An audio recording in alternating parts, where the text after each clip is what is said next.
Before we get into today's video, please remember to vote for Rovers Chat in the Football Content Awards. We've reached the final 10-man shortlist, 2 years on the bounce. We'd love to make it free. You can vote by going down to the description. You either click the link for Twitter and it'll create a tweet that you just click post on, or you can go over to the website, the actual Football Content Awards website, which will also be linked down below in the description. Find the best club content creator section, go to the Football League and put Rovers Chat in, and your vote will be counted towards the vote. Thank you very much for voting for us.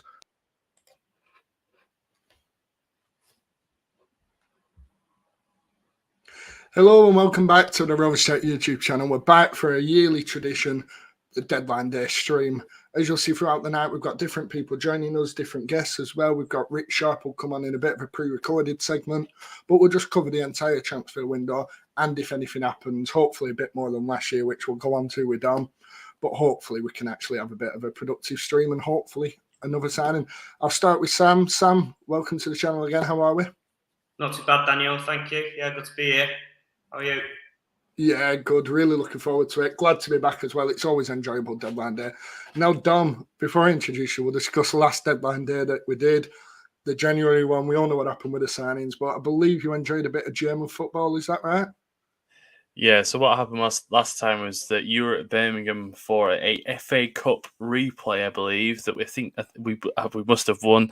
I can't remember that part of it, but I don't even remember the scoreline, but yeah, Mike was doing the German league game, and we tried to get it on stream, couldn't do it, unfortunately. We're getting the news of the Lewis O'Brien and Dennis Undav signings, but obviously, as we all know, didn't arrive. How are we all doing, lads? How are we all doing? Yeah, looking forward to it. Glad for a striker as well, which we'll obviously go on to. Before we start, a few bits of information. Firstly, you can still vote for us in the FCAs. The voting closes at midnight on Sunday, so please get your voting. Links will be down below. You can have a vote on Twitter. Really easy to do. It creates a tweet for you. Just click post. Or you can vote on the website. Just go down to Best Club Content Creator Football League, put us in, and we'll be there. Also, leave your comments throughout the stream. We'll feature them in. Welcome to Alejandro from Mexico. Really appreciate you coming on.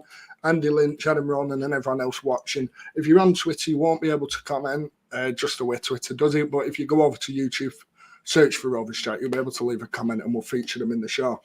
So I referenced the striker. We'll start on the striker.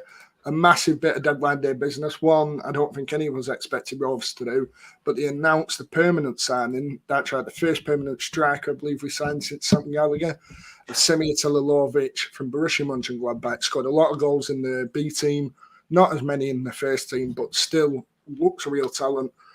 We don't know much about him, but we'll discuss the signing, see what we can make of it. Dom, I'll come to you first. The first question is, how glad and how relieved are you to actually see a striker through the door? I'm just more surprised than anything else, I think. I think it's just to come as a bit of a 3 o'clock as well, you know, not to be this late on the day. Just a relief. Fantastic that we can get somebody in so early. Well done to the people behind the scenes. I'm just curious to see how he is as a player, because I'm sure that 99% of us didn't know who he was more than 4 hours ago. So, yeah, I'm looking forward to seeing him, and thank God there is a striker. Yeah, and the same. I kind of come into it. I saw, even when he held the paper up, I was quickly Googling, trying to work out who it was. It was one that come out the blue, and that's what Rovers seem to do. So you never know, we might get one more. Sam, obviously the need for a striker has been evident even last season, really, since January. Now, are you confident with the attacking options Rovers have, or would you maybe like one more addition before the window closes? There's rumours of someone being there. We don't know who, but, you know, would you like to see another attacker? I would. I mean, the reason we struggled last season was lack of strength and depth. We struggled to kill teams off, and then you look at our goal difference at the end of the season. That's one of the main reasons why we didn't go up. We didn't kill games. We let games go without finishing teams off. Attacking options, there's that winger from Palace that I've been reading that we were desperate to try and get. The more the better, really. And the quality that we're looking at is really positive to see. I've seen clips of Telilovic, and I know there are only clips on YouTube. He looks a good player. He looks really, really quick, strong in the air. and it's an option, and that's what we don't have. We don't have options, and it's changing the game. Instead of Gallagher up front or Gallagher on the left, it's someone who is not proven, and it's someone who's just, we're going to have to give time to see how they get on. But yeah, the more options, the better, really. Yeah, I find that as well. I think it's just nice to see us go for someone, isn't it? And actually get a player in that is somewhat different to Gallagher, because I think the one thing I referenced and the one thing that Rich Sharpe referenced actually when we was recording, which we'll see later, is that Rovers have never really had that striker to get in behind under John Dahl. Rich mentions about Adam Armstrong being the one that worked perfectly under him, but we're not getting him. Now, Dom, we mentioned obviously all these attacking options. Before we go on to the other signing from the day, I wanted to focus on Arnaud Sigurdsson and come to you first, really. Yep. What impact do you think he can have when he actually arrives and actually starts playing? Because we know he's been out injured, but do you think he could be, I'm not going to say like a new signing, because he is a new signing, but something different to the side that we've been missing really at the start of the season? Yeah, absolutely. I think he has that sort of direct approach as a winger that we've not had before. A player that obviously has played at the Bernabeu, and we know the pedigree that he has, the height that he has as well as a winger, which is quite rare right now. Ryan Hedges has it. I'm sure that he will have it as well on the left side of the wing, or he could even be on the right. I'm not too sure. He could cut in, I suppose, but with Morkandi and Dolan, it seems like we've got the same winger on both sides, and it doesn't really work, does it? Because you need a balance, don't you? If you're going to have one fullback per se going, you need one filling back. If you have two wingers at the same, it doesn't work on either side, because you know what's going to happen with Dolan and Morkandi. Both are really good assets, but with Sigurdsson, it just adds that sort of dynamic approach to how we're going to go this season. And like you say, I'm looking forward to seeing how he is in the 21s, because I'm sure he will be there before he is in the Blackburn team for a few weeks. And I'm looking forward to seeing him, because I'm sure that most people, like Talalovic, haven't properly seen him other than highlights. And something I will say about Talalovic, as a bit of a warning, is the last time we watched German highlights was Ziff week. So let's just go off. Let's just calm ourselves down a little bit on that. But excited on that, yeah. But Sigurdsson all looks like positives. Looking forward to it.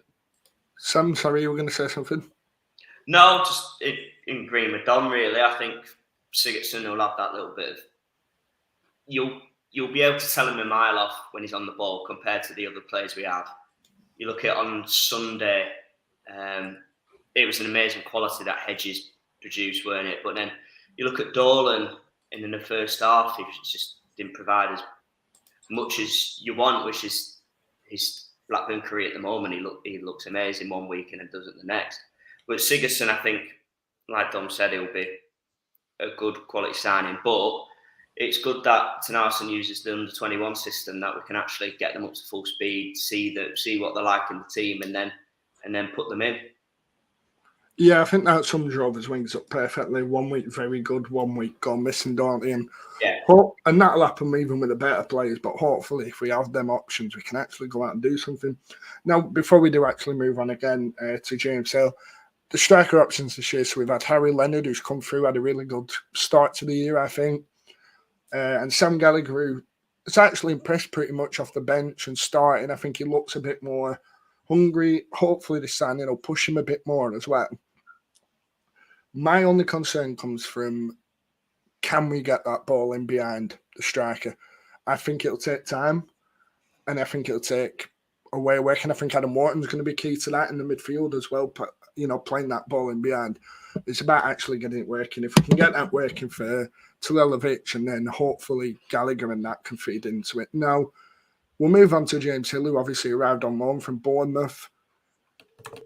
Go on, Dom, I'll let you start with this. I was shocked by it, in my opinion. I was very shocked. What do you make of the addition? Obviously, he can play fullback as well. Does he have a regular place in this team, or is he almost that squad depth? Yeah, it's difficult, isn't it? I think that with the depth that we've got at centre back, really, obviously we've got Dom Hyam, Hayden Carter, Scott Wharton, who he probably would be a better player than. But I think ultimately this is probably the replacement that we needed for Ayala, if that makes sense. A bit of height, a bit of depth in the centre back role. Will we change the formation? Potentially, but it's going well. 7 points in the first 4 games isn't too bad of a return. A player that was the youngest ever Fleetwood player, a player that was on loan at Hearts and performed quite well last season, played in the Premier League this season, let's not forget. A player that we were linked with last season, worth £1 million at the time. And I think that a player that ultimately... is he better than Hyam and Carter? Hard to say. If he's in a back 3, then definitely, but I just don't see them two being moved at all right now, especially in the back line. You need it to be consistent throughout the season. And, I mean, it's a good headache to have, isn't it? Oh, 100%. It's one thing we've been on all season, isn't it, that we did the starting at Cypher one of the games, Tom. I can't remember which it was, but we kind of just said, oh, well, we know he's starting there. We know he's starting there. We know he's starting that one. And we only had to debate 2 of them. And that wasn't Rovers. I think it was last season where we said they're going. It was the Plymouth game. It was just a game coming up. Sorry. No, you're okay. But it's definitely, and that's a good thing to have. Yeah. Massively. We needed it. Dom, just a quick question from Mr. Buys. Get Dom on the cans. Are we on the cans? Okay. Yeah, I've got one right here, actually. I've got a nice little... I've got a Heineken Silver thing, right, and it's amazing. It's got little nibs here, right, so you can hold it. It's amazing. It's really good. Guess the pint. There we go. That's the one for the... So we'll move on to discuss a little bit more. Now, Sam, I'll come to you. James Hill arrives, like Don mentioned, good pedigree, did well at Fleetwood, etc. Probably going to find it hard to displace Carter and Hyam at the back. Could we see Hill maybe play right back and we'll finally get, or at least for some people, we'll finally get their wish of having JRC in the middle? Potentially, that's a good shout. I mean, at the start of his reign, he tried to play 3 at the back, didn't he, a lot? And it just didn't work because we didn't have the quality of player to do it. And all fans were getting frustrated with him, going, why on earth is he trying to play 3? I think he's understood now we don't have that quality of player, and we've got a really good partnership with Hyam and Carter. Again, it's strength and depth. It's that extra person. He could, if he plays on the right back as well, that's brilliant. And JRC can play further up the pitch, which towards the end of last season he was immense at. But the problem is if you move him in towards a midfield position, is it going to actually hamper his performance instead of coming in and having an extra man in that midfield from that right back position? I think it's competition for places, which he has been saying in the last few weeks in the media and in the news, that he wants competition for every position. So I think it's more a centre back role. No one's replacing Hyam really, but it's that fight out for him and Carter. Carter's been brilliant since he's come into the side more consistently. But again, if Hyam gets injured or Carter gets injured, we've now got someone to fill in that role. I think as well that I completely agree with that point about JRC, that if he comes in the middle, he then has someone on him. When he's at right back, he doesn't, and he gives that extra option. I think we should use JRC as in the midfield, he should become the option if John Buckley leaves, of being where you put Tronstad and Garrett in, and then you put JRC into almost like a backup. I think it just gives us an extra option as such. Don, what do you make of JRC in the midfield? Do you think it'd actually work? Because we've seen it work during a game, but do you think it'll work from the start, and do you think it'd still give Rovers the defensive solidity that we've kind of been enjoying, albeit we've conceded a few more this year?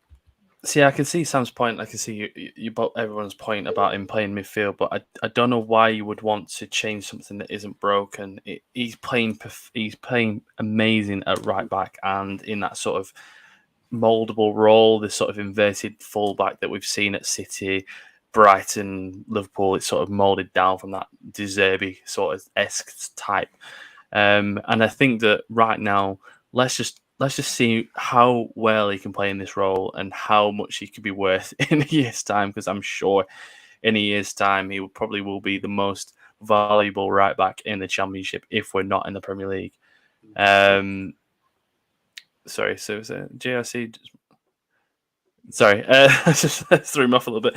Yeah, I don't doubt that he can be, because we've seen him in the under-21s / under-23s play striker, centre mid, every single role, haven't we? I know you have, Dan. I know you've seen him play every single role. So I don't doubt that he can be an unbelievable centre midfielder. But right now, right back is his spot, and we are lacking in that role. If he's to be moved to his centre mid role, who we've got other than Callum Britton really at right back, if he's meant to move to centre mid. That's So it. yeah. And to be fair as well, Britain's numbers have been good this season as well. Look, he's had the most passes, I think. It was in the top 5 most passes from a right back in the Championship, and his numbers have been good. And but Rankin Costello's just, you keep him on that right hand side, don't you? Because, like you said, you bring him into that extra midfield position. It turns into a 3, and then that overloads teams. Yeah, that's 100%. Just a bit of transfer news coming out at the moment. Nothing major in terms of anything done. A tweet from Alex Miller from the Sheffield Star, who's obviously been reporting on John Buckley all day. I understand John Buckley will not make the move to Swansea despite the £3 million bid. The suggestion is that if, in capital letters, he is to move, he would prefer a club in the north. Opens up a real window of opportunity for Wednesday to get a deal done. Now let's move on and discuss Buckley, because I think he's such a big talking point in the Rovers fan base. Obviously, the rumour come out today that he might be off. I know there were a bit of discussion that he might go out on loan, but nothing major this window. And then Swansea come in and just apparently put a £3 million bid in. I know Elliot blew it out the water when it was mentioned, but almost out of nowhere. Now, Buckley, for me, sits probably 5th choice in this team in John Dale Thomason's mind, at least. You put Travis, Wharton, Garrett and Tronstad have all been getting in ahead of him, really. So you're probably putting him 5th choice. Now, Dom, do you feel that a move for Buckley's right, first of all, ignore the finance, etc., would it be right actually taking him out the club or out the squad at the current stage, or would you rather he stuck around? Yeah, you look at it 2 ways, don't you? You look at it from a club aspect, and it doesn't really seem right that you would loan him out to a Championship team, improve their squad, and weaken yours, unless you've got someone coming in. And then you look at it in a John Buckley fashion. If you go into a Championship team, be it Sheff Wednesday on loan that is linked with Swansea on for a permanent, it's a great move because it's still a Championship team, and he, in my eyes, is still a Championship level centre midfielder, be it lower level or mid. I don't think he's higher. Let's see where he is in a different role. Let's see where he is in like a 10, potentially, rather than like a Sammy Smodic's role. Let's see where he is, because again, I know Harrogate was a different sort of level against the second string side, but he played amazingly in that game. But to lose an asset like that for $3 million, I don't know. It's such a coin flip, isn't it? I'm going to go with no. I feel like he can progress from that. I agree, actually. I think he'd stick around. I love John Buckley. People who know he's watched it. Obviously, been on the channel before as well. Lovely guy. And I feel it's one of them where it's right for the player to get a move, a temporary move away, but wrong for the club. And it's almost that bad thing of you have to do what's best for the club, but you don't want to unsettle the player. For me, I think this deal happens if Buckley pushes it. I think if a deal comes in, say a loan offer comes in from Sheff Wednesday and Buckley says, I'd love to go for it. I'd really love to, I'd love to go on loan. Then I think we've got to kind of push him out. If he's a bit more like, I'm not really fussed, then we keep him around. Sam, where does Buckley's role lie in this team if he stays? Does he lie as being a cup player, being the odd appearance? Does he get in the 18? Do you think? That's the thing. Does he get in the full squad for? I mean, he hasn't in the moment. He's funny enough. He's top goal scorer for us this season. I'd say 100%. He has to, because when he wasn't in the 20 at the weekend, it was what was it? Boxham and it was somebody else as well. When it, I Gamble doubt coming on the bench for Pickering. So you could have a point there, Sam. If somebody comes in this today, then $3 million be out of it. For a player who you're not too sure whether he's going to make your squad.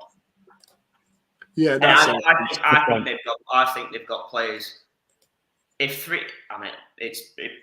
said Elliot nipped it in the bud, said that 3 million didn't even come in, but I reckon they've got signings waiting for a permanent deal out to happen for that signing to come in.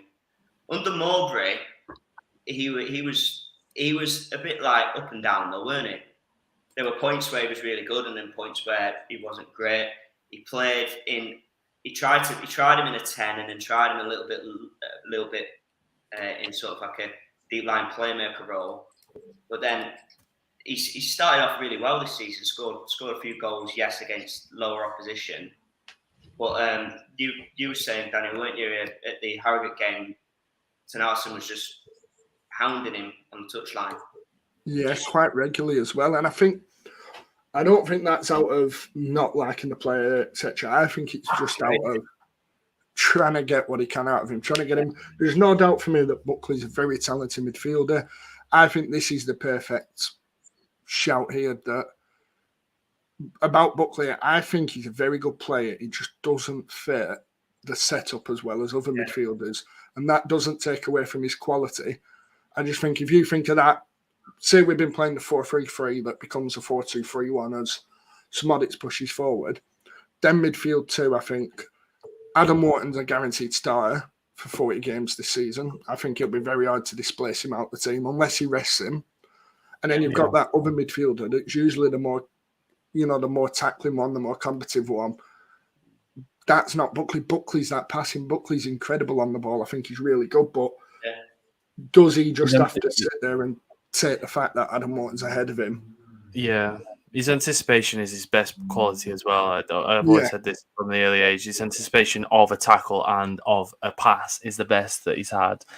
And I know it's been mentioned a couple of times in the chat. I've just had a brief view, but I thought about it once the dust settled and when the bid for Chef Wednesday came in, it was like, oh, it's actually going. No way.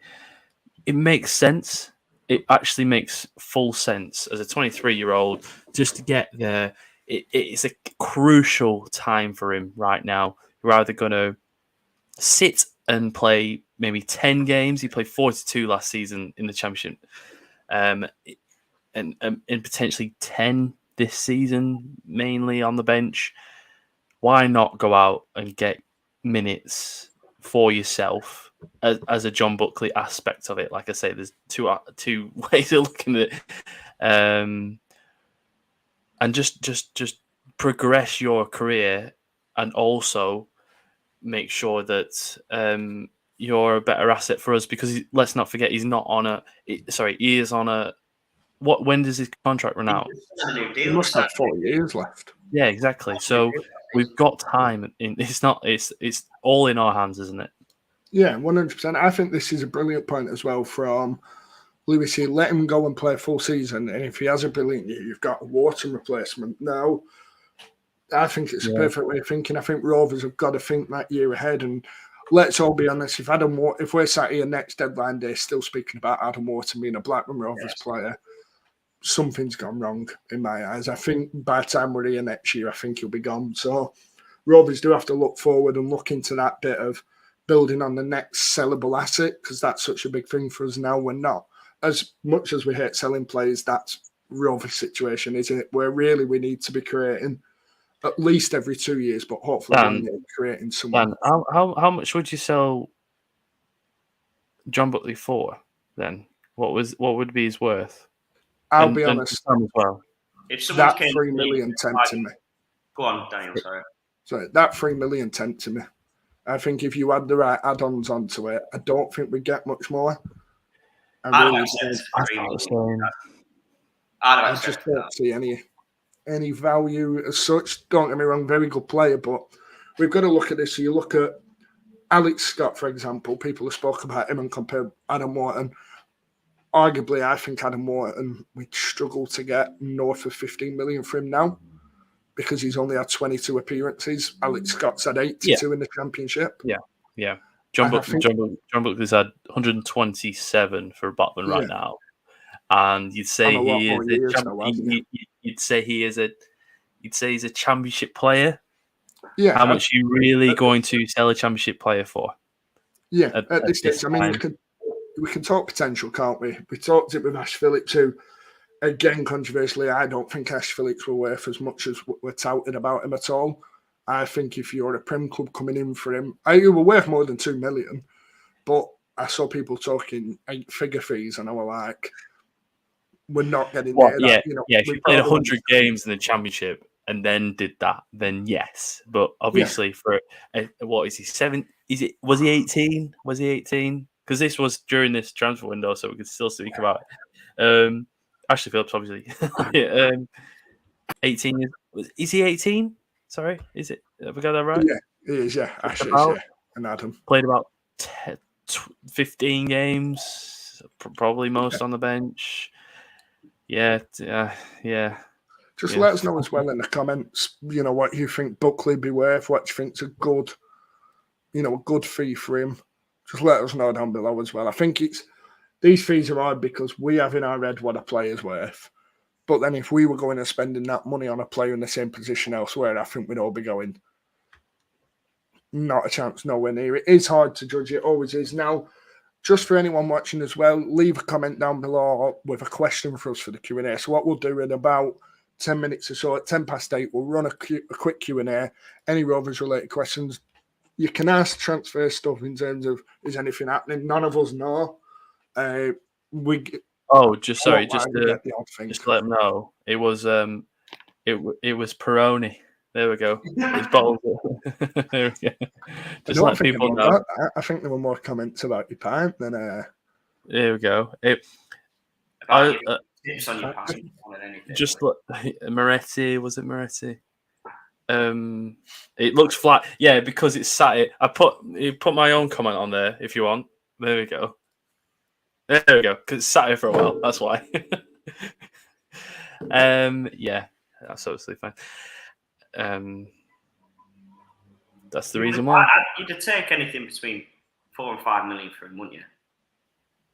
Yeah, I would. Yeah, it's hard because, don't get me wrong, it's this thing in our head of what players are worth, but we know they're not realistically, and it is something we've just got to balance.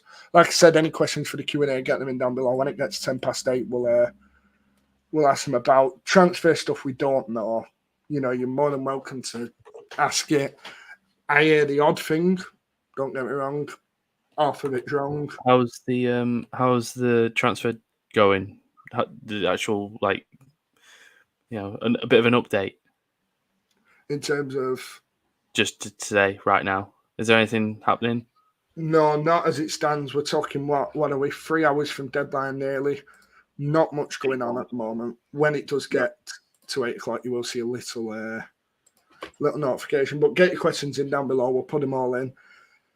But we're talking 3 hours away. Nothing yet. I believe Elliot Jackson put before that if Buckley goes, it's likely the other target will come in. Now, this is an interesting one. Who on earth is this actual target? Because, for one, it sounds like he hasn't got another option somewhere. So is it a loanee we've agreed with a club that's kind of, or as if we want it? I'm not sure. Buckley here. So if he went for less than 5 million, including add-ons, I'd be disappointed.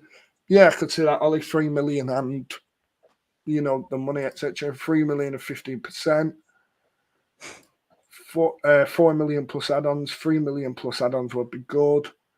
So similar to what we received, basically. Yeah. And the thing is, you've got to understand that these are human beings as well. It's not just FM.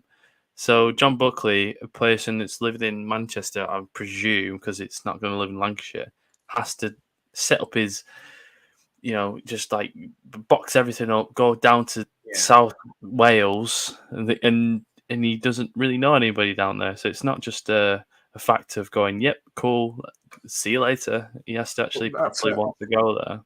That's what the Sheffield guys put as well, that if he does move, it'll be north, because he's only probably got to... Well, he wouldn't even have to move, really, would he, if he's Manchester-based. Sam, what do you make of, our current midfield? If we include Buckley out of it now, so say Rovers go forward with the midfield we've got, would you be satisfied that it could do the job? So let's go through them. So you've got Wharton, Travis, Buckley, Garrett, Tronstad. Would you class Smodics as a forward? I'd class Smodics and Moran as options, but not. Yeah. That's good. That's good quality. Tronstad has been a little bit hot and cold, hasn't he? I don't think it's fair to say what he's going to be like, because he hasn't had a fair run of games yet. But I think as it stands, we've got a really good. We need players all around Wharton, and we need to give him a bit of a license just to either. I was reading the other day that it would be interesting to see what it'd be like further forward up the pitch, which would be an interesting thing. But I think Travis next to him complements him well, because Travis, you'll know what he's going to get, like he did on Sunday, where he'll run ragged into the ground, throw himself around, and he hands it to Wharton, who's a little bit more classy on the ball, who can maybe pick a pass for someone running in behind or a winger running in. So you'd think that would be quite good. As it stands in the midfielders, I don't think that's a position we need to strengthen. I think there's areas that we could strengthen. Full-backs, with Aidan gone, a left-back potentially. But I think we're fine with where we are in midfield. You might just notice a bit of a shock look there. If anyone remembers Liam Miller being linked with Rovers, I've just seen that he went to Preston about an hour ago, signed on loan for the season. Liam Miller, obviously linked from SC Basel, former Liverpool man, so he's definitely not one that will be coming in. I know someone mentioned in terms of maybe being a wide man coming in. Now, just before we go on, I wanted to go on to what you mentioned there, Sam, about players getting minutes, the new signings. Now, if we take a look at this is the league minutes played so far by each signing. So you've got Ennis on 71, Tronstad 59, Moran 33, Volstead none, and Sigurdsson none. Now, we know Sigurdsson's injured. We know Ennis has been injured, but Tronstad's been fit most of the time. Dom, is it just a fact of Rovers just bedding in the new signing and we've just got to kind of wait for them to be fitted in, especially with Tronstad? And, I know Ennis would have had more minutes if he weren't injured. So is it just a case of building them up and building them into this side? Yeah, it's confusing, really. I think that Tronstad in his first game against West Brom was probably the better of the two centre midfielders, really. Yeah. Again, was it with Travis as well at the time? So that's the only confusing one. Ennis, he had a track record of being injured, didn't he? So I think John Dahl, for the first time, might be eating his words a little bit, because he had the sort of like little dig at Plymouth last season, didn't he? About not being fit. Hopefully he will be, because when he's coming on, especially against Rotherham, he changed the game. He was, him and Sam Gallagher were the two reasons basically why we drew that game. I wouldn't worry about it. I mean, it's a skewed system, that, isn't it, Dan? You've got two players. One's a goalkeeper. The other one's been injured since day one. That's it. That's the one thing we have to think. Just before Messi, we did mention 3 hours left to go in the window, just for everyone keeping track of it. So, just before we get on to the Q&A, one more question. Now, I mentioned Sigurdsson, obviously. We mentioned he's been injured. Ennis has been injured. And Moran's just come in now. We'll ignore the two that have been injured because we don't feel it's fair going on to them. It's Moran I want to focus on. Where's his position lie in this team going into the season, Sam? Because I see Moran as someone bright and obviously really highly rate. Rovers want to keep that relationship going after 2 really good loan spells for Kadra and Van Eck. Does he sit as one of them 2 wide men when Sigurdsson comes back? Are we likely to see Sigurdsson and the guy I'm just talking about, I forgot his name, Moran? Are we likely to see Sigurdsson and Moran as the first 2 wingers? Because, I mean, Hedges has had a decent start. We know Dolan struggled. Markande wants to have an influence on the game. So, where's his future at? Because for me, he has to start. Oh, I don't know what's happened there. Let's come back on. But for me, he has to start. So, yeah, where do them 2 wide positions he go looked for really me? good when he came on against Watford, didn't he? And then he started against Harrogate and performed really well.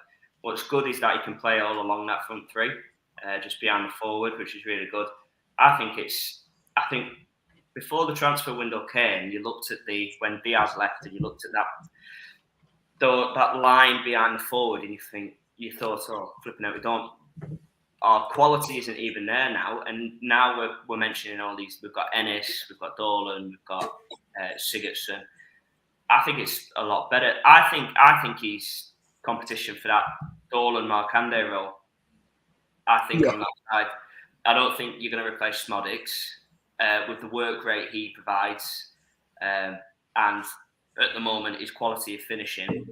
I think Hedges is improved an awful lot, but then you go, well, Sigurdsson might perform well on that side. I think it's all probably down that right hand side where Dolan and Markande. I think he gets in ahead of both of them, if I'm honest. Their points, I know they're all quite similar heights. I think Moran's a bit more technical. He'd probably have to keep hold of the ball a bit more.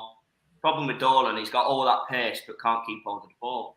He just gets knocked off quite easily. And Markande had a loan spell away at Motherwell, didn't work out for him, and he's done really well early on this season, but only time will tell with him. But I think he plays anywhere along that back line. I think if Smodics has a knock or needs to be rested, I think he fits right in and replaces him.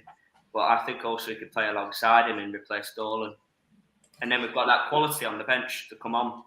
Yeah, we do, definitely. And this comment just from Jason. Now, Moran is left-sided, but like the rest of the front 3, the 3 and behind the strikers, we call them, they can play anywhere. Sigurdsson plays left-sided but can play right. We've seen that John Doe normally plays right winger. We obviously played a right winger as Hedges, who's left-footed. The left winger's normally been Dolan, who's right-footed, so we see that he kind of swaps them. So I think playing across them 3, for me, I don't think being one-sided as a winger happens anymore. I think most players can do both sides and do it pretty well. If they're good enough on one side, they're good enough on the other, really. Let's fly straight into the Q&A just as we get to 8:10. I've pulled up a few questions from here. We'll run through them. What we'll do just to try and save time on some of them is we'll just ask one of you, or just 2 of us will give our opinion, just because if we go through all 3, we could be here till the day comes out, and we know that Mark's coming on as well soon. So we'll start off with one from the Sky Blue Hub, brilliant Coventry page. I believe it's Glenn, we spoke to on the channel a few times. Glenn, welcome on as always. Who's the best signing so far on deadline day in the Championship? Now, I won't leave you to rack your brains because... Do you mean Blackburn or what? Oh, thank God. I pulled this up for you. So you've got Taylor Howard-Ellis from Man City, Southampton, Cody Drama from Leeds to Birmingham. Yeah, these are all today's. I thought you meant as in like in history a bit. I won't be that nasty to all.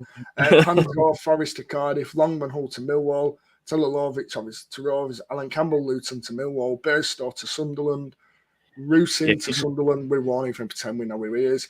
Bangura from Canberra to Middlesbrough, Osmasic from Cadiz to Preston, and Miller from Basel to Preston. Dom, I'll let you go first. Who's your signing of deadline day there? I mean, there's 2 that jump out to me. Really, Howard-Bellis, obviously, but I'm going to go with Ryan Longman because it ultimately means that Hull lose out on a really good left back and Millwall get a decent left back. So just in terms of loss to win, yeah. In terms of that's a really good signing for them. Go on, Sam. No, I was going to say first man, Taylor Howard-Bellis. I agree. He played for us, didn't he? And Don't mention last year. He was a monster. He'll be brilliant. I'm surprised. I mean, maybe if Southampton went up, they'd sign him permanently. But you'd have thought after the season he's had at Burnley, he's gonna be amazing again. He's going to be surrounded by good players, which will make him a better centre back. But he's immense now, and this level is perfect for him as well. He's Alan Campbell to Millwall, by the way, is such a Millwall signing. Like he can't think of more of a Millwall signing than that. I like him, mate. Campbell. I think as well, you mentioned Howard Ellis. He's the one that got injured by Lenihan when we drew 2-2. Yeah, and he should have been sent off. You remember that? Yeah, it was awful challenge. It was terrible challenge. We mentioned as well Howard Ellis. Yeah. Go on. Howard Ellis, I think, should have had a Prem move this year. Should have. I saw that he were up for sale for 12 million, and Burnley said no, which really shocked me with the way they throw money around as well. 31 million, by the way. I know it's a Blackburn Rovers chat, but I want to talk about Ian Matson basically getting forced to Burnley because of FFP. Horrendous to go from West London, Chelsea to Burnley. The only way you would ever do that is to be forced, and that is this situation right now. So that's the only way. Carry on. Oh, this is a good show, actually. Lewis Moore to Millwall. Definitely, if Kiefer Moore's deal gets done at Millwall, that's all. He's the one striker. If we could have picked a striker that were available today, would he work? Would he work for us? I'm not fussed. I love him that much. He can come and he can run through.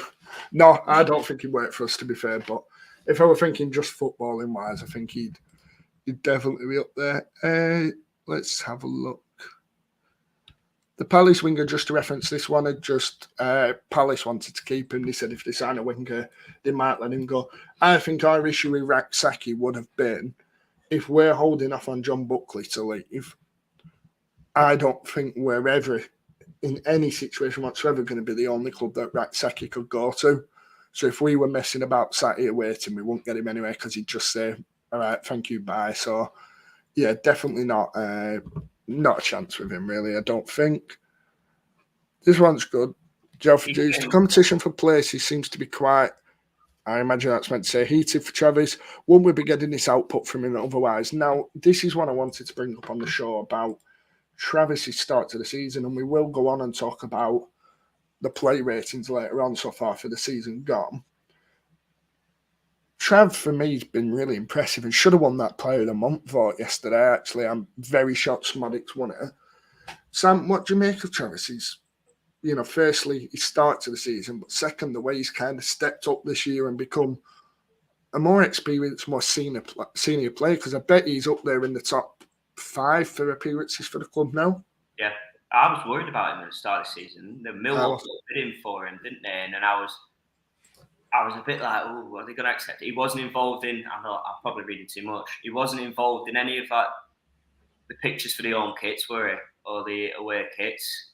And you think, club captain, why is he not involved in that? He had a really good start last season, though, didn't he? He scored a opening day, and then he scored away at Swansea. I think they both, the two midfielders we've got at the moment, complement each other so well that they actually elevate each other in their performance because they're not doing the job of the other person. They're actually being allowed to do what they're actually good at. And Travis, we all know, is really good at running around, making good challenges, laying it off to the technically better players.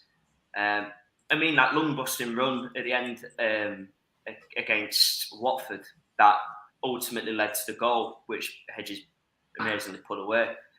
I think he's had a brilliant start. Keep him fit, and he'll be up there as keep him fit and keep him on this trajectory of momentum. He'll have a brilliant season, close to Player of the Year. Yeah, I agree. I think he's been really good, and I forgot about his start last year. He got them 2 goals, didn't he? I think he's been I think Travis as well, always he's going to have his critics because for me, he's not a player that's going to be good at passing the ball, like doing all this fancy passes, but he doesn't have to be. And a midfielder is more than a passer of the ball. Does the sort of Corey Evans dirty work, doesn't he? You know, Yeah, the person that isn't there necessarily to do the fancy work like Adam Wharton does, but like Sam said, complements him amazingly. And that's the one. And I think that, you know, a captain, first season at 24, 25, quite young age, is quite a big task to have at such young age, younger than myself, and younger than all three of us, I suppose. Imagine being Blackburn captain at 25. I mean, come on. It might give you a year just to settle in and look at what he is right now. Let's hope he has this sort of form throughout the season. Do you know what he is as well? He's actually a brilliant captain as well. If you look at him, what he's like on the pitch, he takes no prisoners. I mean, what he did at the start for Matt and his family, just that touch which just made up what our club's all about. It's just amazing. He's a brilliant captain. He's a proper asset. So if someone came in for him, they'd have to put up a little bit more than 3 million, let's say. Yeah, and I agree. I think the 800 grand bid or whatever Millwall put in was actually quite... Criminal. I won't use the word offensive. Criminal's the word I wanted. Dom, you've hit the nail on the head there. So we'll move on to get through the questions. We'll go for now. Just to mention about the academy, brilliant night the other night. Harrogate really showed how good the academy was. I think a few more will be seen as well before the window's out, hopefully. Just a quick one. I just want to... Rumours about going on loan, weren't there? Yeah, there were discussions at Carlisle. There were discussions with other League One clubs. Maybe a run of games under the side. I feel with Gilson that John Doe's trying to protect him after a very bad injury record.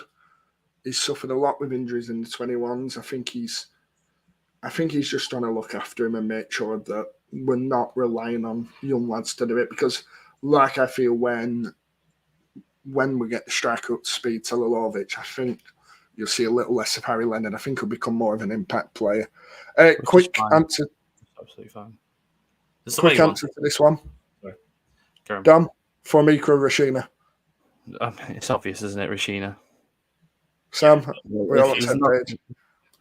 Do you want a reason why? Sorry. Do you want a actual reason? Do you actually want a reason why? I think it's obvious as well. I'll give you a funny story. When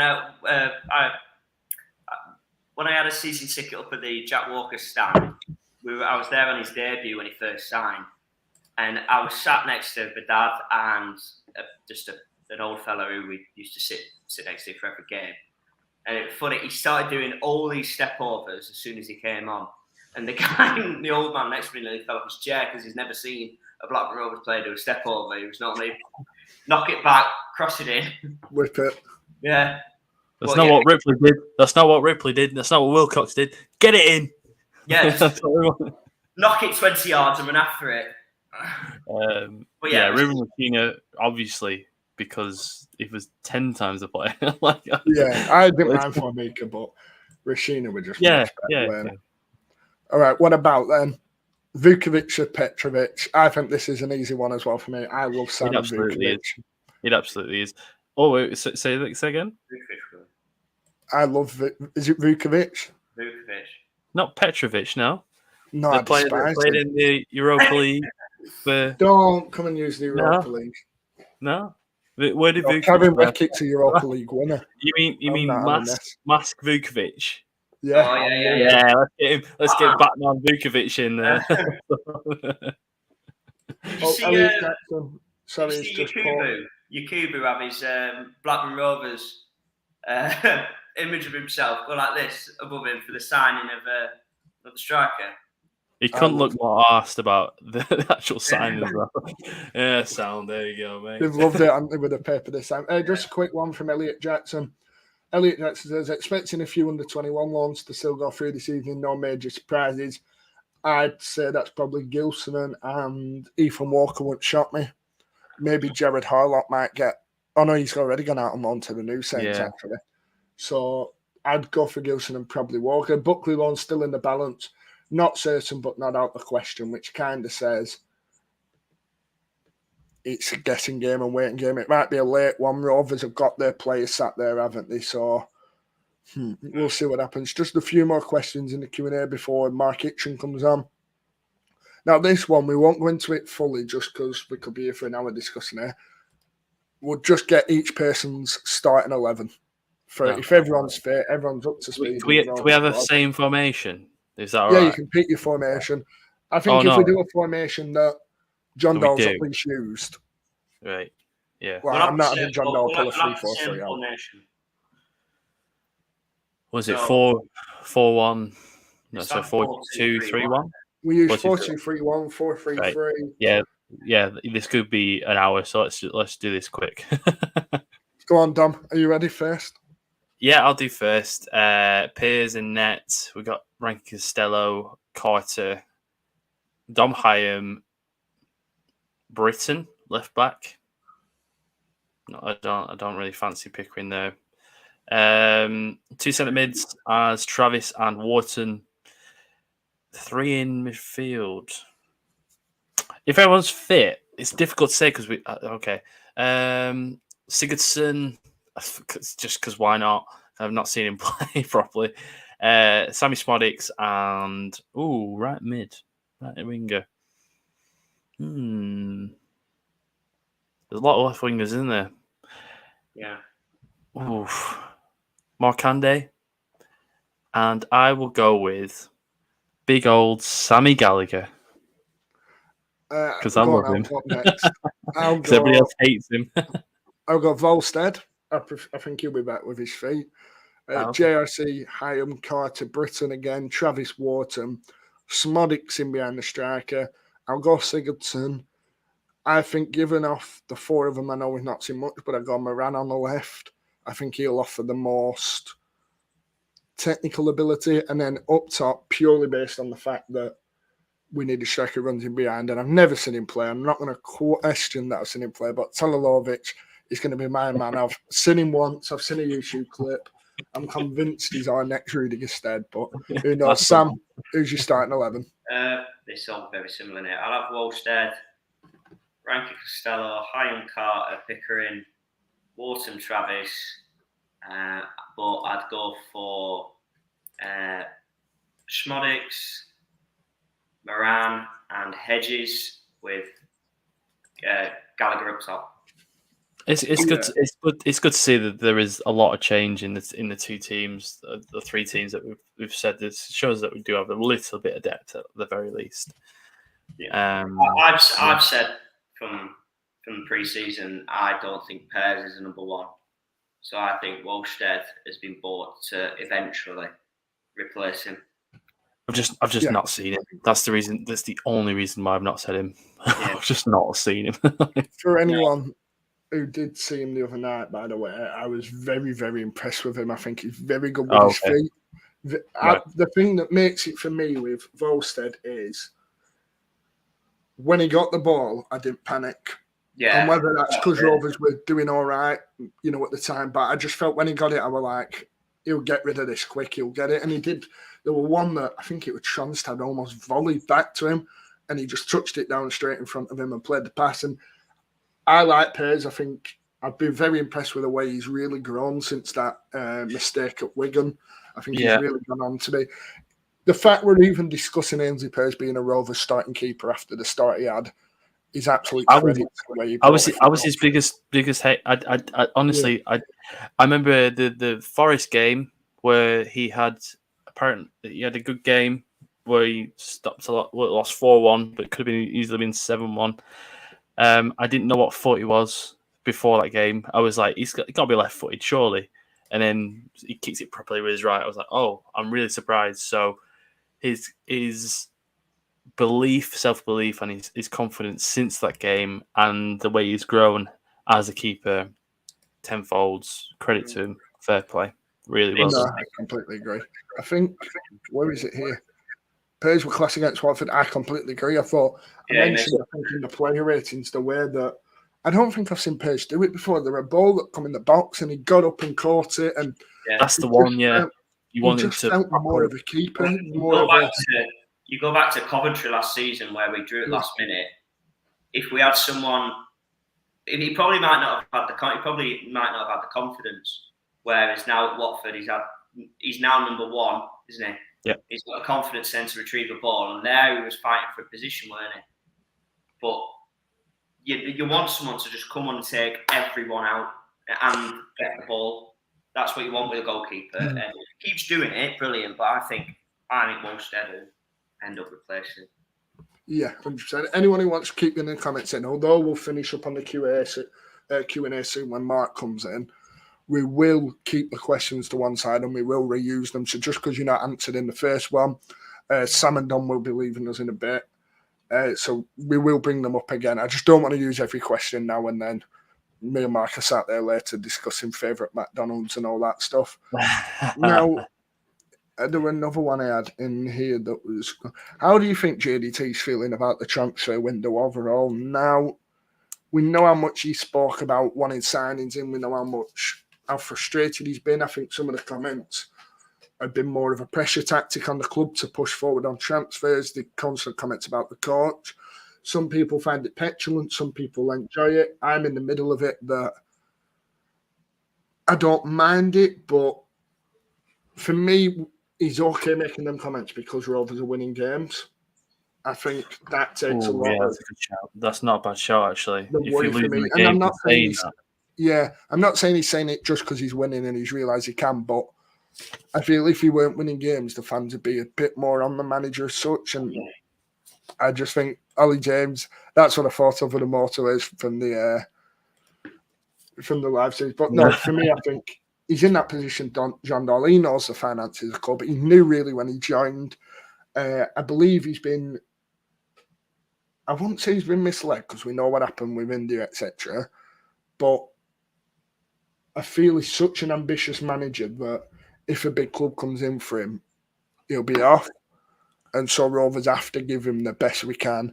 And he's shown what he can do with some bad players. Imagine what he can do if he's got 4 other options to lead in the attack. So it's such a big thing. Sam, do you think he'll be happy with the window he's had so far? Do you think he'll be satisfied? I think he has to be now when we've got a forward in and another sort of attacking player with Moran. I think what was interesting, there was rumours of Feyenoord coming in last season, weren't there? And there was worries about him staying or going, and he didn't really address the speculation, did he really? But he's put pressure on the owners. We could see that, and he said after the Harrogate game, it's interesting that the coach doesn't know who or what players are going to be coming in. But we've signed 7 now, haven't we? Yeah, that's a good window. You've got every position that we needed someone's been brought in, haven't they? Maybe a left back potentially, but if you look at Diaz's replacement with Sigurdsson, he got injured, no one's fault. We needed another striker since Adam Armstrong, really. We replaced Dak with Moran. We've got Markande, who's now a new signing, really. But his squad now, he's gonna have to leave some players out and have them playing under 21s. Yeah, and that's what we've needed, isn't it? We've seen it since last time.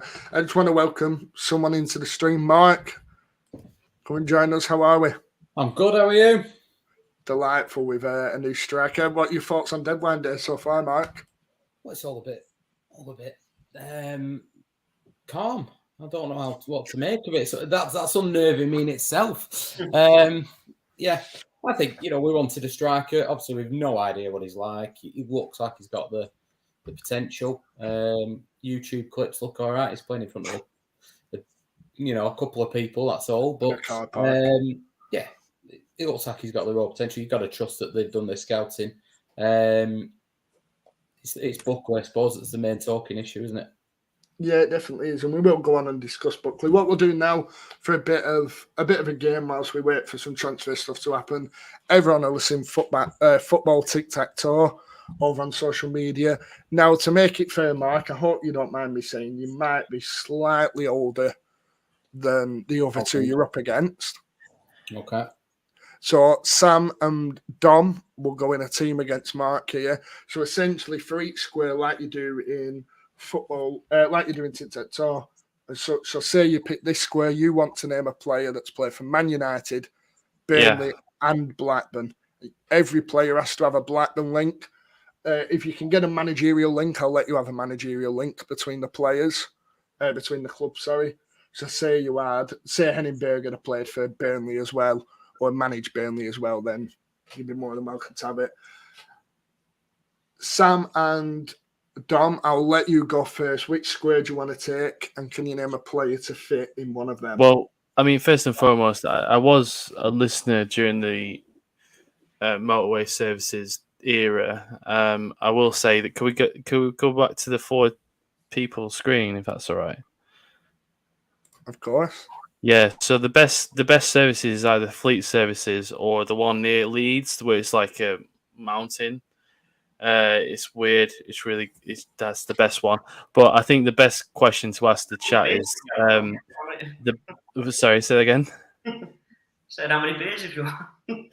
Yeah, well, that if I've won, I'm gone. The question I want to ask the chat is, what is your karaoke song? Because no transfers are going in right now. There we go. That's a nice good little question. one. Karaoke song. Karaoke song. All Night Long by Lionel Richie. That's mine. Lionel Richie. Okay. Sam, you'll have to sing. If you lose, you've got to sing us a bit, I reckon. Well, the camera and microphone might break just before it, or the battery might go. But if we all get together, I'm sure something will happen like that.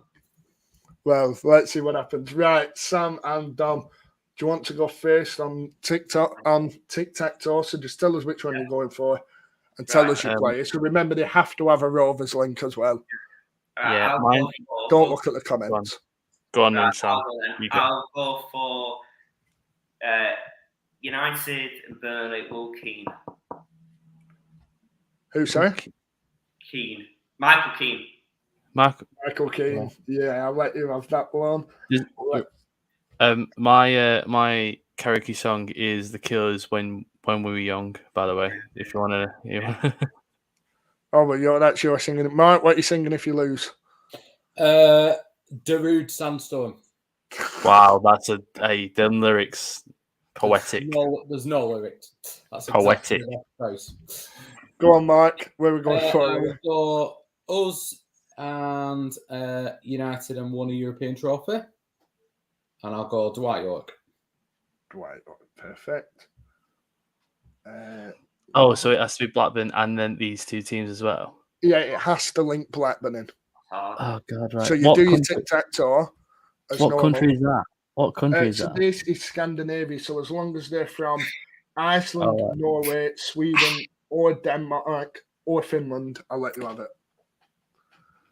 All right, okay. The easiest way to represent Scandinavia. So it's got to be Blackburn, Scandinavia, and United. Yep. Right, can I go with Henning Berg? Henning Berg, you can. Yeah, nice. Some Dom. Mark? I will go us, European trophy, and Bolton, and I'll go Yuri Djorkaeff. Perfect. Can you stop him? In City, right. So Blackburn, City. European trophy. And Blackburn. Now, we should have all seen one of the answers play. Blackburn, Man City, and European trophy.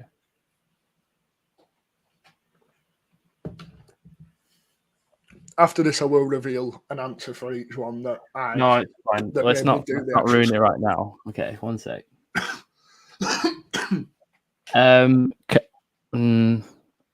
No. One sec. City, Blackburn, Sam. Eyes off the comments. Sam. What comments? Where are these people open? I don't know if you can see them. I can't. I was thinking I can't. Sam, can we discuss it live? Is that Yeah, no? We should can't. discuss it. Right. Mark, have you got one? Bellamy. Sam did Santa Ish. did Santa Cruz win a European trophy at Bayern? That's what I would have thought. Did when what was it? Well, Was it 01? Was that 01? Something like that. Both the players who've played for Rovers and City. So you got Bellamy, Santa Cruz. Yeah. Who else? Benjani. Legend. Did he win something? He has to. I hope you don't give me an answer that I've not researched. Santa Cruz. I think Has I've to got be. one. Is it like 90s? Are we at rogue here? Why don't we go with Santa Cruz? Because the other, because Rocky. So Santa Cruz. Yeah. Santa Cruz did win the Champions League with Bayern Munich. When did he win it? 01? I believe someone meant 2000. Someone Was it? mentioned Was it? as Was well. it not? Was it Someone against? Sorry, go on. Sorry, someone mentioned. Go on. I was going to say Robbie Fowler. Who? Sorry. Robbie Fowler. Yeah, and Wow. someone mentioned also Karim Rekic, who we mentioned earlier in the show. Yeah, he wasn't the one I went for, the actually. only other one I weren't sure of was, but then I thought no, because he wouldn't have got one last season, was Harwood Bellis. Whether he'd got, it's a bit of a tricky one, so I thought I'm not going for that. No. Mark, where are we going next? I'll go us, Bolton, and Scandinavia. Is that? My geography is shocking. I'm going to go Perth Ranson. Yep. So can you stop Mark on the Bolton, Burnley, Blackburn? Oh God. Is there anyone? Is there somebody? Probably someone. I wouldn't have done it to. One sec. Let me think. Ah, yeah. I remember what Right. I put in now. I can only think of one. There will be more, obviously. But Did Jay McEvely ever play for Bolton? Maybe. I don't know. Did Chris Eagles play for Blackburn? No. Blackburn, We need City Scandinavia, don't we? Don't worry about Bolton at the minute. Focus on Man City. No, we need the Bolton, don't we? Man City. Focus on Man City. Yeah, we do. Sorry. This one here. There's a lot now. I can see it. Bolton, Burnley, and Blackburn. Oh, a good shout from Anthony Sharpe. Yeah. I forgot about him. Yeah, I did. Is it Jones? David Jones. Bolton, Burnley, and Blackburn. Bolton. No. Did Mark Patterson play for Bolton? Did he play for Burnley? He got crucified. He got crucified for that, didn't he? Basically. Is it someone that's been on loan at one of them? Kaminsky's just dropped to Klenger, apparently. Right, cool. Sam, have you got anybody? This match, West Ham Luton. Oh, 1 second. A bit of breaking news. John Buckley is on his way to Sheffield to complete the final stages of a loan switch.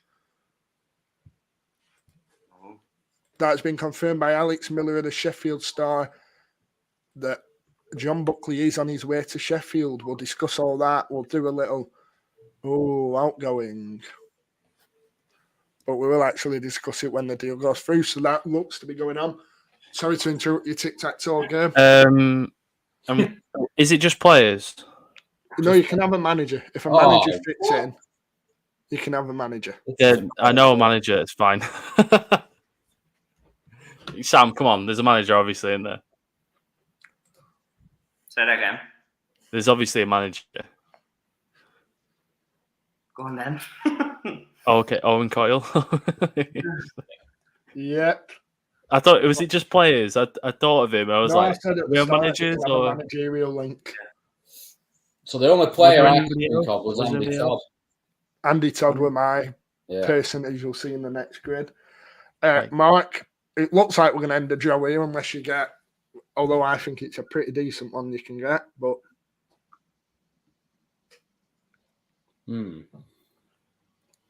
there's a block. It's going to have to be City and Bournemouth. It's going to have to be Harwood Bellis, isn't it? With Bellish, yep. Oh, no, I had that one for Andy Cole. Right. Andy Cole was another, yes. Bloody hell, he fits everything here other than Scandinavia. He might be Norwegian, actually. Scandinavia. He's not played for Bolton, actually. Is he? Scandinavia, Blackburn and City. Ooh. Mark, you'll have this. Scandinavia. Off the top of my head. Is it a 90s player? Steve's just come in with a shout for one of them. Norway. Oh, Steve, fair play with that one. You could have had Jonathan Walters as well for Blackburn, Burnley, Bolton.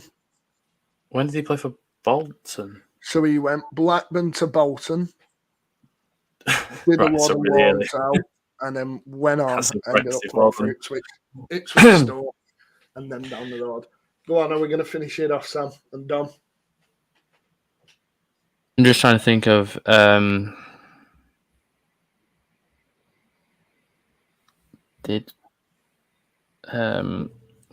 it begin with an O? Yeah.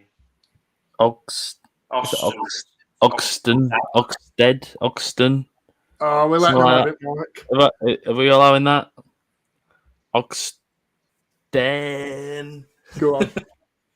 I'll let you have it. So, That's a loose one, isn't it? that's the list I come up with, an answer for each. How do you know the chat? Where's the chat? I've got it, you don't, because I'm on admin account. There is a chat on the right-hand side of people coming up, giving the right. Yeah, so it was Eggerlostenstad in the bottom right. That was when we got relegated, weren't it? Yeah. That era. Yeah. Yeah. He was bang average. Scored a hat-trick against Man United once for Southampton, though. Okay, cool. There we have it. Well done to you both. Well, to all three of you drew in there. We will come back later. In fact, we'll move on now before all the transfers get done and me and Mark sit down and have a discussion. We'll do a quick tier list now. We wanted to focus on the season so far whilst we were waiting on the transfers. So we've gone for player ratings for each player who's played 4 or more appearances, just so we don't end up playing with putting James Edmondson in, etc. We will have a bit more football tic-tac-toe. We'll probably bring a few on the channel as well, just for a bit of a different stuff over the international break. But let's get on with player ratings. So each player, just how they performed this season. I'll come to each of you. I'll give mine as well, and then we'll do an average and put the player in. So the first one we'll start off is Ainsley Pears. Now, we mentioned the keeper debate on this show. Mark, how would you rate your start to the season from 1 to 10? I'd probably say 7. 7? Yeah. Dom? Yeah, that 7 to 8. He hasn't done anything wrong, has he? So you can't say. It's difficult to say 9 and 10 because you have to be amazing as a goalkeeper to do that. So 7 and 7. Sam, do you agree? Yeah, steady. Well, that's a nice, easy one to put in. Sam, I'll come back to you next on the player, and it will be, who shall we go for next? Let's go for Sammy Samodics, player of the month, according to the Rovers fans that Wow. I can see Mark shaking his head. We've already. I'm glad you're in the fan club the anti-fan club for player of the month for you, Mark, because we've all said the same. What is going on with that? Who's voted? To be fair, normally it's plastered all over everywhere, and I haven't seen it advertised to vote. So maybe they just snuck it through because he's got. Who would you have voted for, Mark? Do you know what? I've probably gone Lewis Travis. You see? Majority of the people said that. Yeah. Sam, where are we going for then? For Sammy Samodics? I'd say 7 or 8. I'd say he brought us back against Rotherham with the goals, not really in terms of his overall gameplay, but I'd say about 7 or 8 again. Dom? Yeah, he's risen, hasn't he, since the start of last season? Hasn't he? So let's say 7 or 8 because let's not be harsh. Mike, do you round off with a 7 and 8? I think I'd have dropped him one, but we'll go with a 7. Yeah, it's difficult, isn't it? Because his value has risen since last season, but he hasn't. It's been a little bit more. I think part of my reasoning there is Pears has probably done better than I expected, or certainly he's done as well as I hoped. Smodics, I probably expect more from him. That's probably what it is. Yeah, exactly. Yeah, that's essentially it, isn't it? It's like the Bradley Dack of the day and Jordan Rose-esque. Anyway, So carry Kevin on. says Smodic's 9 Sorry. he's gone for. He's not a 9, is he? Is anyone a 9? By the way, anyone a 9 out of 10? Possibly not. Dom, we're over 7 to 8. We'll move on. Harry Pickering. Dom, you can have first shout at Pickering. 5. 5. Sam? Yeah, I'd say about 6. Yeah. And Mark? It's a little bit harsh. I don't think he's done much wrong this time. I think we'll give him a 6, so it's probably fair enough. Oh, ignore the German I just put in there. It's really harsh for him. That's right. She's not even played a minute. We'll go next to Mike. I'll let you take the lead on this one, and you will be picking on, well, not picking on, but you'll be choosing Harry Leonard. Harry Leonard, probably a 6. 6. In Dom? terms of overall performance, he's done better than I hoped, but yeah. Dom, what we're going for? Yeah, it's between a 6 and a 7. I agree with Mark. Everything he said so far, actually. I was saying 5 with Pickering. Sorry about that. But yeah. I'd say 6. 6. He hasn't done anything wrong. Hasn't done anything particularly right. A couple of positions where he could have scored, but other than that, yeah, solid, very solid. Sam? Yeah, 6. He scored early on, didn't he, against West Brom, but then on Sunday he looked a bit weak up front. He looked a bit out of his depth. So I'd say about 6. And Sam, I'll come straight back to you. Adam Wharton, where's he say? I'd have gone for 6 as well with Leonard. I forgot to mention. Yeah. Adam Morton. I'd say an 8. 8. Dom? Yeah, you can see his class shine through. 8. And Mark, would you go for an 8 and why, if you would? Yeah, again, I think it's tricky, isn't it? Because you expect more of him again. I think I probably would go an 8 because he's not had much of a pre-season. I think he's positionally the other day we were talking about him, weren't he? He did a different job than you'd expect of Adam Wharton. And he's matured a bit already. Yeah, probably an 8, 7, 8. Yeah. Yep, 7 or 8. Up next, Ryan Hedges. Go on, Dom. I'll let you take the lead.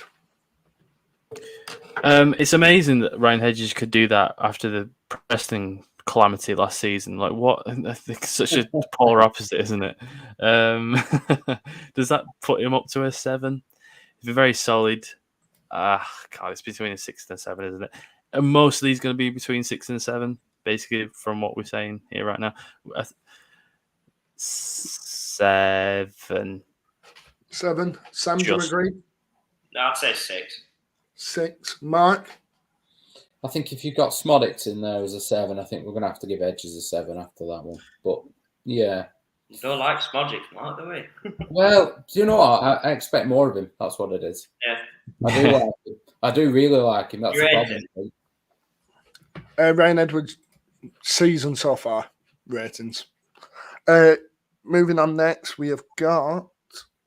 Who is It's next? difficult, Hayden this, isn't it? Carter. What are we, like 6 games in? They're all going to be between 8 and 4, aren't they? You reckon? Get 1 or 2, wouldn't it? Mark, I'll come to you first. Hayden Carter. I'd say a 9, you know. I went for a 9 as well. Dom? Yeah, you've shut me up there quickly, haven't you? He's not put a foot wrong, has he? He hasn't. No. He hasn't. I don't know how he's not in the Scotland team. And my God, I've forgotten about him. So I apologise. And I will put a 9 for the man. Sorry, is he Carter? Carter. Sorry, I thought you said him. Yeah, well, either or, isn't it? Yeah. And Carter, Sam, 9. do you agree? He's actually so young and he came into the squad last season after injuries. He looks like he's been there for years. So I agree. Yeah, I think he's been He slotted him well. Callum Britton next, someone who's not had too much game time, but has racked up the forward appearances. So, Mark, I'll come to you first. I think due to the lack of time on the pitch, you can probably only give him a 7. But to be fair to him, he has taken every single opportunity, I would say. Yeah, I've been impressed by him. Mm. Sam? Yeah. I was saying before, his numbers are really good. Mm. His actual contributions to games when he's actually been in. He's having an impact every time, isn't he? Yeah. Yeah. And You to notice fact it, that the he has to change. do that with ranking Costello in the side, it's credit to him. And if I'm not asked. It's me. Yeah, I agree with him. Yeah, absolutely. There's no way. 7. Yeah. Up next, Dom Hyam. Yeah. Go on, Dom. I'll go to you first. Yeah, 9 has to be. Can't be. It has to be the same as Carter. Can't. The 2 centre backs right now. It's confused. It's interesting to see where James Hill fits into this one. We've spoken about it plenty of times. I'm sure you'll speak about it in the next couple of hours as well. But yeah, it has to be 9, if not more. Yep. And Mark? Yeah, I think so. Same. So Hyam goes into 9. I'd gone as well. Mark Andy, I'll start with Mark Andy. I put him in the 5 to 6 category. Started well, but we haven't seen too much of him since. Mark, what are you going for? I think 5 to 6. Yeah. Are we all in agreement, Dom? Yeah, it looks quite erratic. So 5 to 6. Yeah. Very That's it. low, isn't it? Other than his goal, he's not had much impact at all, has he? Do you agree, Sam? Yeah, I'd say 6. I'd say he's itching to impress, which means he probably lashes at a few things. So I'd say 6. Sam Gallagher up next. We'll start off with Dom. It's not had much, has he, to go off? Oh God, how many minutes has he played in total? Really, is it even 90 minutes? No, it won't be too much at all. It won't.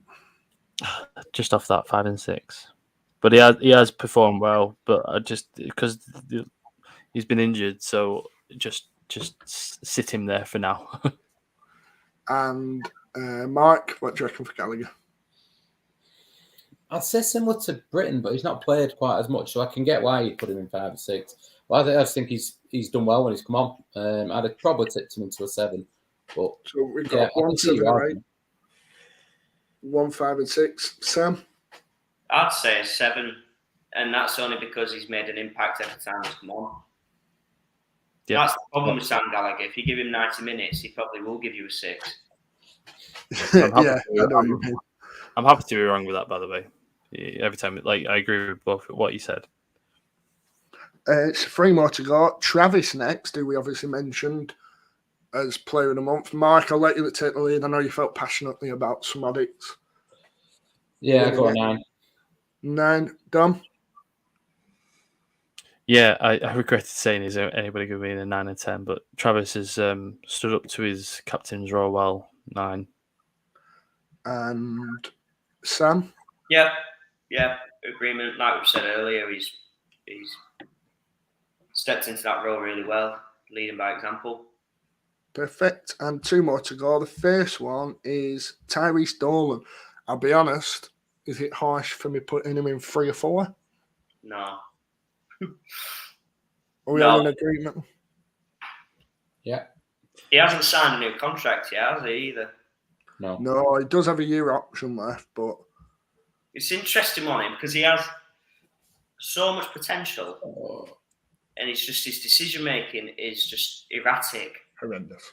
And on Sunday, it's like men against boys. He just gets shoved off the ball. And you think you haven't even seen Sigurdsson play, and you know that won't happen. Just Dom, watching you agreed 3 or 4? Sorry, someone was saying the same. Someone was saying something then I again. was just saying, I've just seen the Luton goal back. He's had a shocker. No, really. Oh, Yeah. no. And Amari Bell's got pinned by Michael Antonio, so couldn't jump for either. So, Yeah, of course he has. I put him over 3, 4. Yeah, it's tough to say, but yeah. Hopefully the off-field stuff sorts itself out, and hopefully it'll transfer onto the on-field stuff. And the final one, JRC. Go on, Dom, take the lead. JRC, get him in that top. Sorry. Top. Get him in that top. 9 and 10. I just took him in 7 to 8. I don't think he's done as much as he did last season, but happy to go with what the boys think, really. I'm going off hype. Sorry. I'd say 6. He hasn't. He can't do those. He can't do what he did last season every game, can he? So I think he's about 6 or 7, but I would say 6 for now because he reached those heights last season. We got 1, 2, 3. So it's my deciding vote, I think. There we go. Go on. Go on to round us off. I will pop him right in the middle. I think he's been a 7. I've enjoyed seeing him at right back again. I think he still does the job perfectly. Be interesting where some of these come the next international break, but of course we'll cover it. But that's our tier list done. I'll just zoom in for anyone watching at home. So you've got Carter, Hyam, and Travis in the top. Then you've got Pears, Smodics, Wharton, Adam Wharton, that is, Hedges, Britton, Gallagher, and JRC 7 to 8. Pickering, who's that? Leonard and Markande 5 to 6, and then Dolan 3 to 4. Let us know below. Have we been too harsh on people? Have we been too soft on people? Let us know down below. But that's the list done. For anyone wanting to get comments in as well, questions, keep them coming. Plenty of stuff to come. We're expecting, obviously, some stuff to happen now. John Buckley set to leave on loan to Sheffield Wednesday. I'll just come to you, Mike. We discussed John Buckley just before you come on. What do you make of the move? Is it the right move for the club? Is it the right move for the player? Is it for both or for none? I think considering the fact that he's not playing and he's clearly not in Thompson's plans at the minute, I think a loan's not a bad move. But it leaves us too short for me as a club. So that can only be if we get a replacement. I think my worry when it was Swansea at 3 million, I did think, I rate John Buckley, but I did think 3 million, would you start to consider it? But we're working on the basis Adam Wharton's going in 12 months, aren't we? And he's one of the best footballing midfielders that we've got on the ball. Bar Wharton, he's probably the best at the club. So you need him to come good for us because he's the sort of player you'd be looking to bring in to replace Wharton in 12 months' time. So I think selling him's not the right thing. I suppose if he goes on loan, gets some minutes as long as we get a replacement in, comes back and then his value is either going to increase or he's going to be in a better position to get back in the team. I felt a bit that he could have been a ranking Costello for us, where he's been out of the picture and come back in and had a real impact.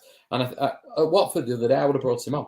I thought Smodics was not going to pop at him again, but I thought he was ineffective. And I would have brought Buckley on because we were careless with the ball.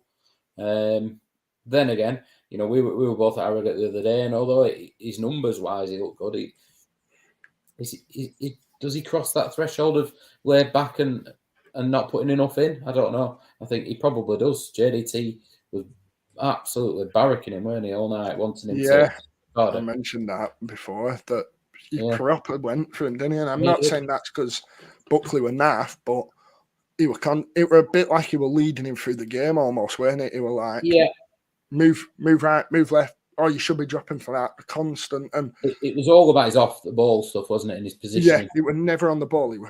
I thought he had a really good game. It were off. You could see John Doe were a bit like. It reminds you of. Do you remember Luke Shaw and Mourinho? Yeah. And he just managed him through games. And then when he went to, in the end, Mourinho left, didn't he? And Luke Shaw thrived. But then you think if he goes away and has that time away from the club and just focuses on football, you'd think maybe he could come back better. But I'm agreeing with what Mark was saying. He is technically a really good footballer, and in that midfield, you'd only think about Wharton for that. But I was saying, at the moment, you wouldn't have him in the starting lineup, would you? No. Would you have him on the bench? Well, did we say this a year ago about JRC? Like he was nowhere near the team, wasn't he? So like I say, Mark, it could potentially be another rise from the ashes sort of thing for Buckley, but we're almost hoping that, aren't we? Then sort of. But it's answer you, Sam. I think I would have him on the bench because Travis has played better than I expected him to, if I'm being honest. Yeah. What you would say is he's a bit careless on the ball at times, if anything. We saw how tired they were the other day with how much effort they're putting in. He will be the one I bring on because you can trust him with the ball ahead of Garrett. But he's not ahead of Garrett, is he? I was going to say that's the player you'd take out, wouldn't you? You'd take Garrett off the bench. You wouldn't have him in the squad, but then you put Buckley in. Yeah. But when he's behind him in the pecking order, is it then an option to do it? Yeah. I think my other worry is Sheffield Wednesday are having an absolute shocker. And is it the right place? That's the one, isn't it? Yeah. Do you want him in a team that's suffering? Will his confidence get even worse than what it is right now in the Sheffield Wednesday team? Probably. The fans are not happy, are they? It's not a thing, don't they, of there? No, 100%. I completely agree with you in terms of because if he goes there and has a shocker, his value is plummeting. Yeah, exactly. On a 4-year deal, like you said, Dan, you'd almost want him to stay here, maybe potentially keep his. It really depends on how Sheffield Wednesday are in the season or wherever he goes, I suppose. Do you think we have more sympathy for him because he's an academy graduate and he's a young lad who's local and come through the ranks? And we almost want him to come out better because he's a local lad and he's come through, rather than if he's been here and produced those same performances and he wasn't local to the area, maybe we won't be saying all this stuff. Well, I totally get what everyone's saying. Yeah, quite possibly. I just think for me, when he came into the team and he was always in space, and that's not something you can teach people. He always seems to have time on the ball, which is rare. I think the problem is the exact thing that we looked at then is where would you play him? And who do you take out? We've never quite solved that, have we? I think what we have done is ruled out false 9. That's about it. And right back. I'll tell you what it is. It's a good headache to have for someone to be 5th as a centre mid, and we're potentially thinking, should we still keep him? It's a brilliant headache to have. Dan, what are you thinking about that? No, I completely agree. I think it's this. I mentioned before that John Buckley, I love him, but you got to trust the manager. 2, I don't think he fits this system well enough. And 3, I just think, why keep a player around who's, I don't want to say not that important. He's not that important for John Dahl's plan, so why keep him around if he's just going to be disappointed? It's no use to him playing 21s. It's no use to us for him playing 21s because then you stop Charlie Weston or Grady Mackin, James Edmondson from playing regular football at that level. I think the loan's the best option, albeit I don't want him gone from the club. But I think it's the best solution in terms of using him, especially like you said, Dan, if he's 5th choice and we're debating it, we're doing pretty well, aren't we? We're doing pretty good. What we'll do soon as well is, and we'll go into our chat with Rich Sharpe. We sat down with him yesterday for about 15 minutes. He spoke to us all about what the transfer window was held. Just know it was before the signings of Hill and the striker today, so make that. But Sam and Dom, you're going to leave us soon, so I just want to ask you one final question each. Dom, I'll start with you. It'll be the same question for both of that. What rating out of 10 would you give Rovers transfer window? Say Buckley goes and Rovers don't get someone because there's rumours that we might not sign someone. So do it with Buckley leaving and no one else coming in. What would you give the window out of 10 and why? It's a weird one, isn't it? It's almost like 2 windows in one because we made 3 very, very quickly and then we didn't do anything until the last week or so. But it's been a very positive one. It has to be more than a 6. Sigurdsson, Ennis, Tronstad, Wolstad, Moran, and obviously Talalovic, which I've had to write down right here because I've forgotten his name several times today. I'm going to go with an 8. If we get somebody else, then it's a really, really good transfer window. But with John Dahl, the trust is there with who he gets, and just getting a striker today has risen it a lot more than it probably would have been. Yeah, I just wanted to make a note that Clinton Moller, who Rovers signed last year on deadline day, is just signed for Reading in League One. Yeah, I can't believe I missed that. Our commiserations go out to all the Reading fans. Yeah, I tell you what, he should start against bitter rivals on one of his first appearances. That would go down well for us, won't it? Yeah. I've just seen the deal come through. As much as I like Tanarson, and I think he's done brilliantly, I won't forgive him for that lineup he put forward that day. It was something else. Well, the way Have you ever been to Reading, by the way? Have you ever been to Reading? Yeah, I feel sorry for Kuntamola. It's like, so it might be a bit of a double-edged sword there. Almost. I just saw it then. Elliot Jackson just retweeted it. So all I saw was, "We are delighted to announce Clinton Moller." And I thought, if we've signed him back on a year deal, we've waited all this time today, and John Buckley goes, and then you get Clinton in. But no, good luck to Clinton. We won't remember him fondly. I'm sure he'll be discussed a lot of times. Sam, rating out of 10 for the window, and why? I'd have said an 8, similar to Dom, with Buckley going probably, and no one coming in because it's late in the window. I'd probably say a 7. I said every position that needed to be either have an extra man to battle or someone to fill in the gap. I think they've done that. They brought in a striker, they brought in Ennis, they brought in a midfielder, a centre-back who can play as a full-back. I think it's a 7. Buckley going isn't great with no one coming in, which is what we're going off. If someone comes in, I think it goes back to an 8. Yeah, I agree. We will ask that question at a later date, but before I get that on, Sam and Don, thank you very much for coming on. Really appreciate your time today. Really good hour and 40 minutes there. I'll leave everyone's links down below if you want to go and check them out on Twitter. What we'll do now is we'll play our chat with Rich Sharpe, and then when we come back, it'll be myself and Mark as we go through the transfer window and discuss a few players. Dom, Sam, thank you very much for joining us. Any plans for tomorrow to watch the game? Yeah, there should be, to be honest with you. I mean, there can't not be away at Plymouth. I don't envy the travel that everybody has to make to go down there. But Sam, Mark, it's a pleasure to meet you for the first time, actually. Pleasure to speak to you as well.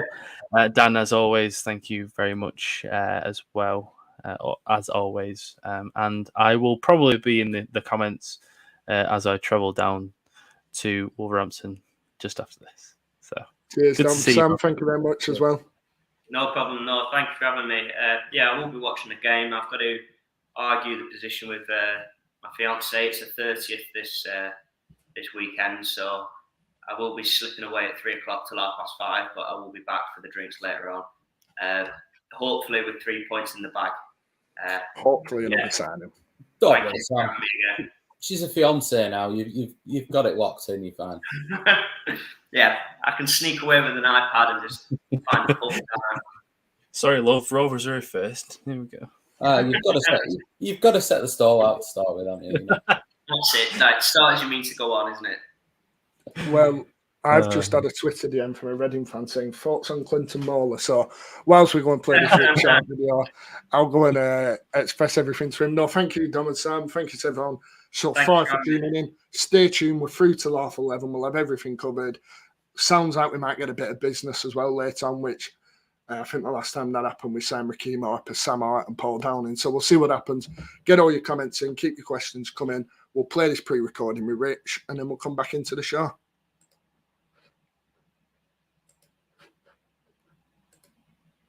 So, Rich, welcome to the stream. Thank you for joining us. Firstly, how's deadline day without actually covering it for once? Well, when I got my rota through and I was down for a 4 till midnight, I was thinking, blooming heck, it still can't get away from me that I'll still be up on deadline day night till midnight. So I'll be able to keep across it all to see how it's all going. But these last few days, it's probably started really getting into my head a bit that I won't be doing it when it's really coming down to it. So I think the worst thing is when I saw the fixtures and it was Plymouth away the next day. Like, I feel so sorry for. I don't often feel sorry for the Rovers media team, but the fact that we're going to be working, well, hopefully it's all done in time. But if they're working late and then they've got to get up to go to Plymouth, that's quite the journey. So that'll probably compound things. But hopefully we'll have some new faces to talk about. Yeah, just for people's reference as well, we're recording this on the Thursday evening, heading into deadline day. So anyone who's watching and say something happens during the day, that's what it is. So, Rich, what do you make of the season so far? Obviously, Rovers started with 7 points in the league and then through to the third round of the Cup. Has it been a positive one for you? It's really weird in that you look at the games how they've had such weird circumstances. In the Rotherham game where they go 2-0 up and then just ascending off out of nothing, and then the whole game changes.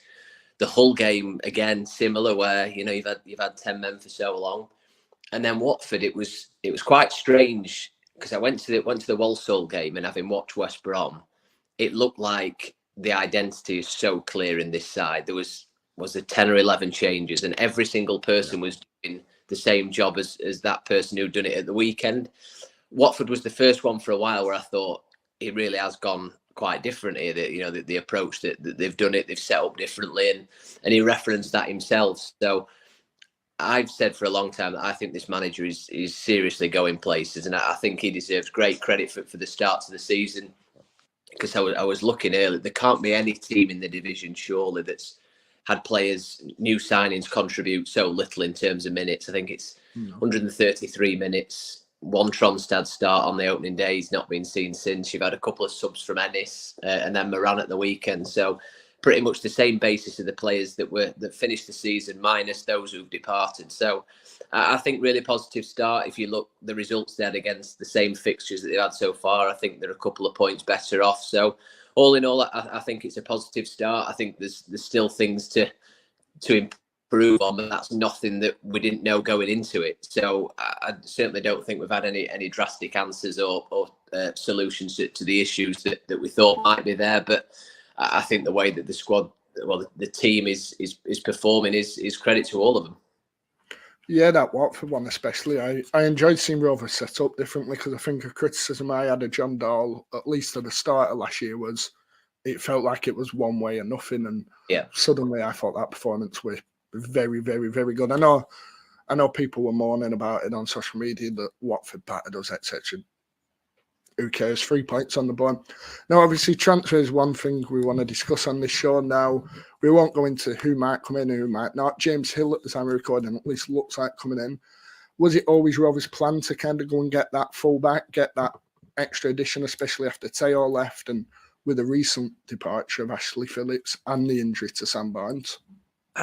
So, obviously, most of my transfer knowledge predates probably the last month, but from speaking to people in Austria, the impression was that they were quite happy with Pickering as first choice and Batty. I think they were really, really happy with his progress. I know in the Accrington Stanley friendly, having spoken to him myself, he was nervous to start with, made a couple of mistakes, but grew into the game there. And I think they feel that he's made real good progress in pre-season. And Callum Britton, who's been massively unfortunate in my eyes ever since he's come back to fitness like back end of last year. So I think they thought with that he could cover either side, he'd probably got enough. And the thinking was that they wanted an experienced centre half.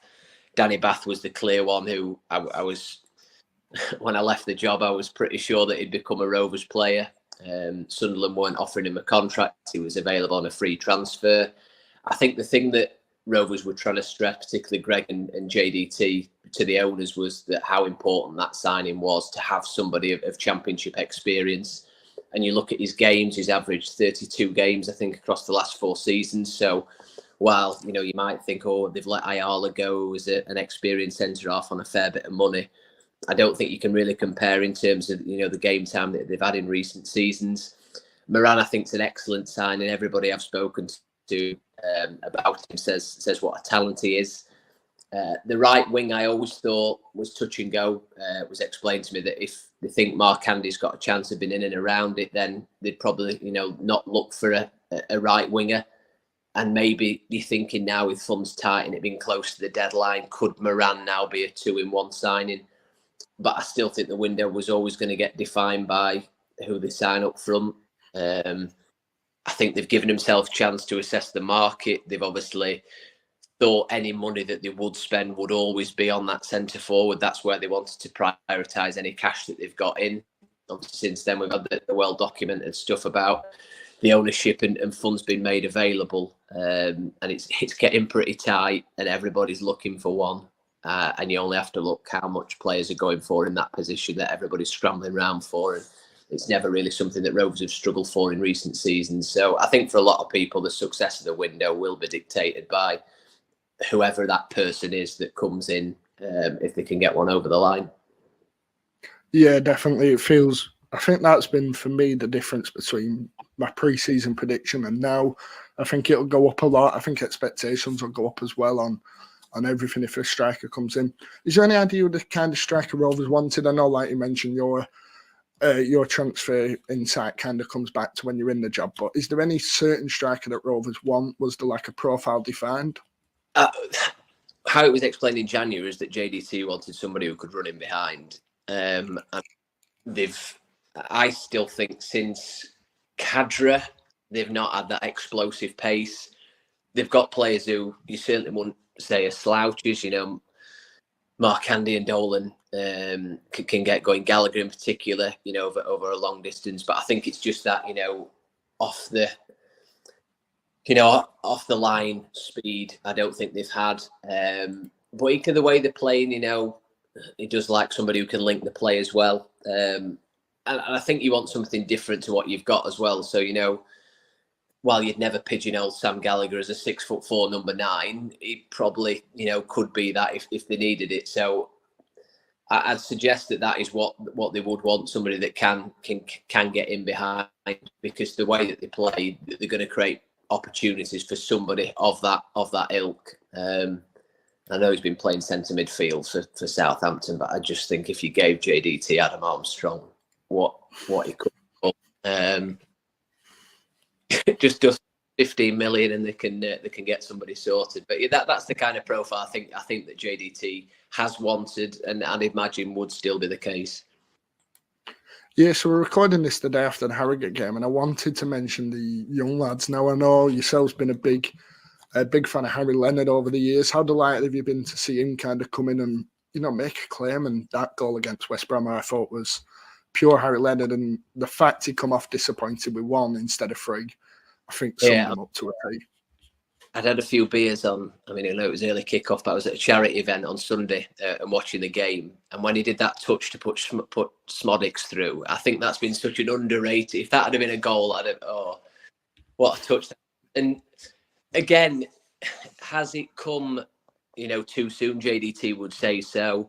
Probably in the same way that it came too soon for Jack Vale last year. Obviously, I think, again, you forget that Jack Vale's been out injured. So has he missed his chance to go out on loan and really kick up, his prospects? So I certainly think Harry will now have to stick around. He said he always wanted to do that, and I've been delighted for him that he's had that opportunity. Obviously came close at Watford with one on the stretch. Probably should have had a couple against West Brom on the opening day. Came on against Walsall and nearly scored as well. So I've always thought that he's got a real chance. You don't want to be relying on him for 46 games a season. I thought he could have got a chance early last season. But yeah, delighted to see that he's been around it. And the way the squad's looking at the minute, he's probably going to be sticking around it for some time. Yeah, definitely. I've been delighted to see him in, as well as them at Harrogate who scored. Edmondson blocks him. Gilson, and I know, has had a really tough spell out with injury, etc.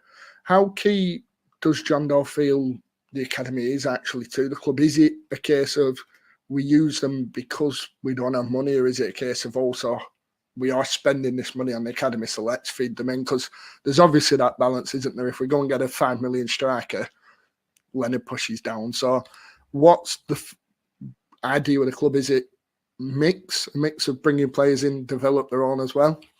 Yeah, but I mean, you could probably easily get a team together of, mostly academy lads, and you could find a team together that'd stay in the division. But again, they're not, the club's more than just it. I mean, they've got an under-21 team to, develop. It's not just about that. There's no question that players have had opportunities because of the lack of signings. Like I've said, I don't think Jack Vale had started on the opening day, if circumstances had been different. The same with Harry Leonard this year. And there's probably been players pushed forward, but you can see the benefits of that by doing it. So I still think Rovers, you look back in recent years, Travis, Buckley, Rankin Costello, Nyambi. I know Lenihan did go out on loan, but, not many have had loan spells. They've probably done better at, sticking around and waiting for the opportunities. And the squad numbers that JDT works with in training are fairly big. So I know from talking to Shez about the under-21s, they tend to just get put together, on the day before a game. It's like who's available, because a lot of them have been training up at the top. So I don't think there's many players who you could probably say at the football club could say they've not had a chance to try and impress at some point, whether that be in training.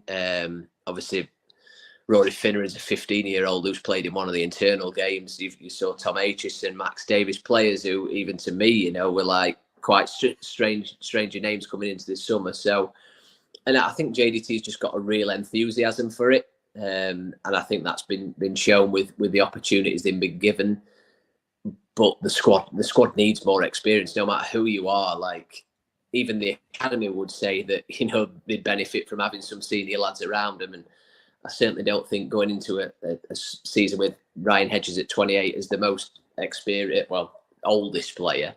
And while obviously we saw Sunderland last year, they showed that you don't need to be average age of 28 to really push towards that top end. But I certainly don't think they envisaged the squad at this stage been as young as it is. Yeah, definitely. It feels like you mentioned. I know a few of them have had the chance. Like Jack Vale, I think, is the perfect example. Final question for you, Rich. I'll let you have 2 goals at this because it's going to be a prediction for the rest of the season. I'll let you go with a striker and without a striker because for me, it changes my prediction completely. So I don't really think, because I see so many teams in the Championship who are so similar, and probably this, obviously last year was a massive missed opportunity. I think more have spent a bit this year, and the teams that have come down look fairly strong, but I think a good season's 10th. I can't see now who they'd get for who's available and with the money, unless they drop on somebody that nobody's heard of out of nowhere who's going to propel them to the top 6. So I still think they'll be in that ballpark figure. I think even without one, I know you'd struggle and see where the goal's going to come from. But I'd still never see them slipping, much into the bottom half, really. So I'd certainly think, top end 8 to 14, somewhere in that. And I still think that'd be a good season. And it was interesting, the whole ambitions thing, because I think this is the one thing about JDT, which is what I've always thought since he's taken the job, is the ambition of it. A lot about project. And I'm not massively sure the project has changed, in that much, as JDT thinks it has changed. But the ambition that the club are putting on him is very little, whereas I think he's putting a lot of, trying to really progress this club, because he sees for himself and for the club the potential there. So that's always been the thing that I've thought, how does that marry up from a player who, as a player, he was a born winner, as a manager, he's enjoyed real success where he's been. So it's about marrying that. And I think that's where we've seen in some of the press conference, that the quotes that I've seen, and he's really been directing a lot to the club. I think it's because he's severely ambitious, and I think the club are probably recognising that they've not been able to facilitate so far what JDT would want to fulfil those ambitions, which is why we saw Waggett say, well, there isn't really any ambitions. And so how that all marries up, I'm not too sure. I do think the division is stronger. But yeah, I still think they're a great bunch. I think they've got a lot of quality, and I can still see them having a successful season. But it would just be nice to get somebody who can put the ball in the back of the net. But they finished 15th when Armstrong got 29 goals. So maybe we need to go into this new thing of everybody scores 6 and 7, and we'll do it that way, because we've tried the proven goal scorer route and not done that. So we'll go down a different route and see where that one takes us. No, 100%. I forgot about that, Anthony. Rich, thank you very much for joining us. Always a pleasure having you on. Hopefully speak to you soon about a striker as well that Rovers have gone and got, but we'll never see. And good luck with the job as well. Hope it's all going well. Cheers, mate. Thank you.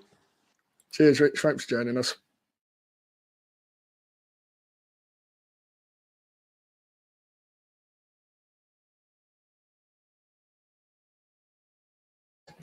So there we have it. A massive thank you to Rich for joining us. Mark, welcome. A proper welcome now to the stream. How are we? How's today been other than the transfers?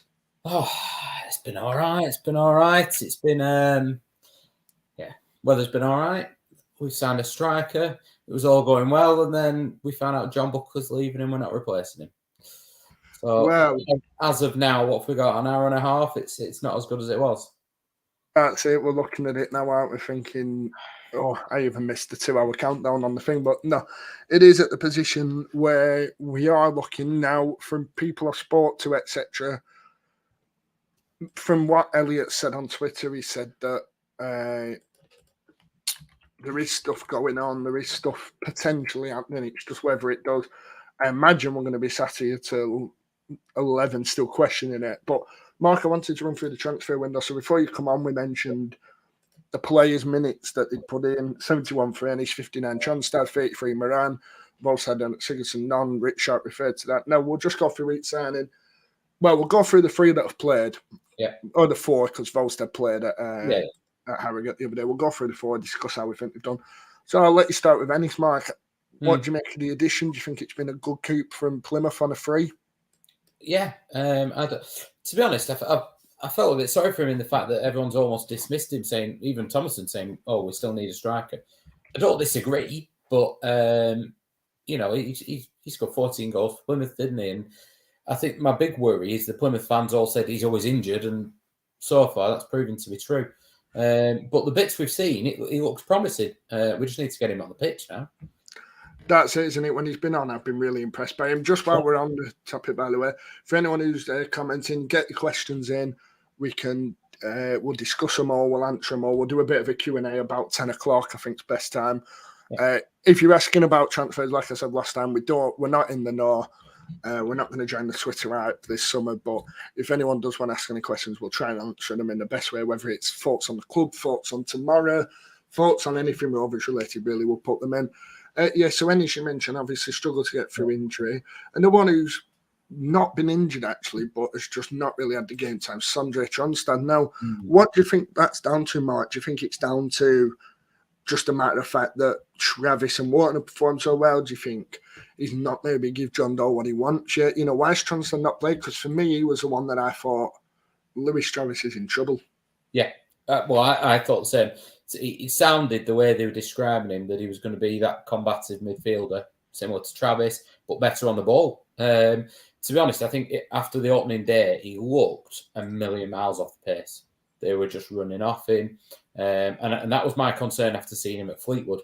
Having seen him at Harrogate the other day, albeit, it wasn't the biggest of tests, and I couldn't believe the way they're set up. He was only against 2 lads, wasn't he, in the midfield? He looks sharper, and I think that's what it's down to. My worry with him is I think when we are at home, if teams are sitting in, I think he will really benefit the team. My worry is how mobile he is. He doesn't look, at the minute, like he can cope with the Championship. But it takes a while to settle. But I think that's why he's not played, to be honest.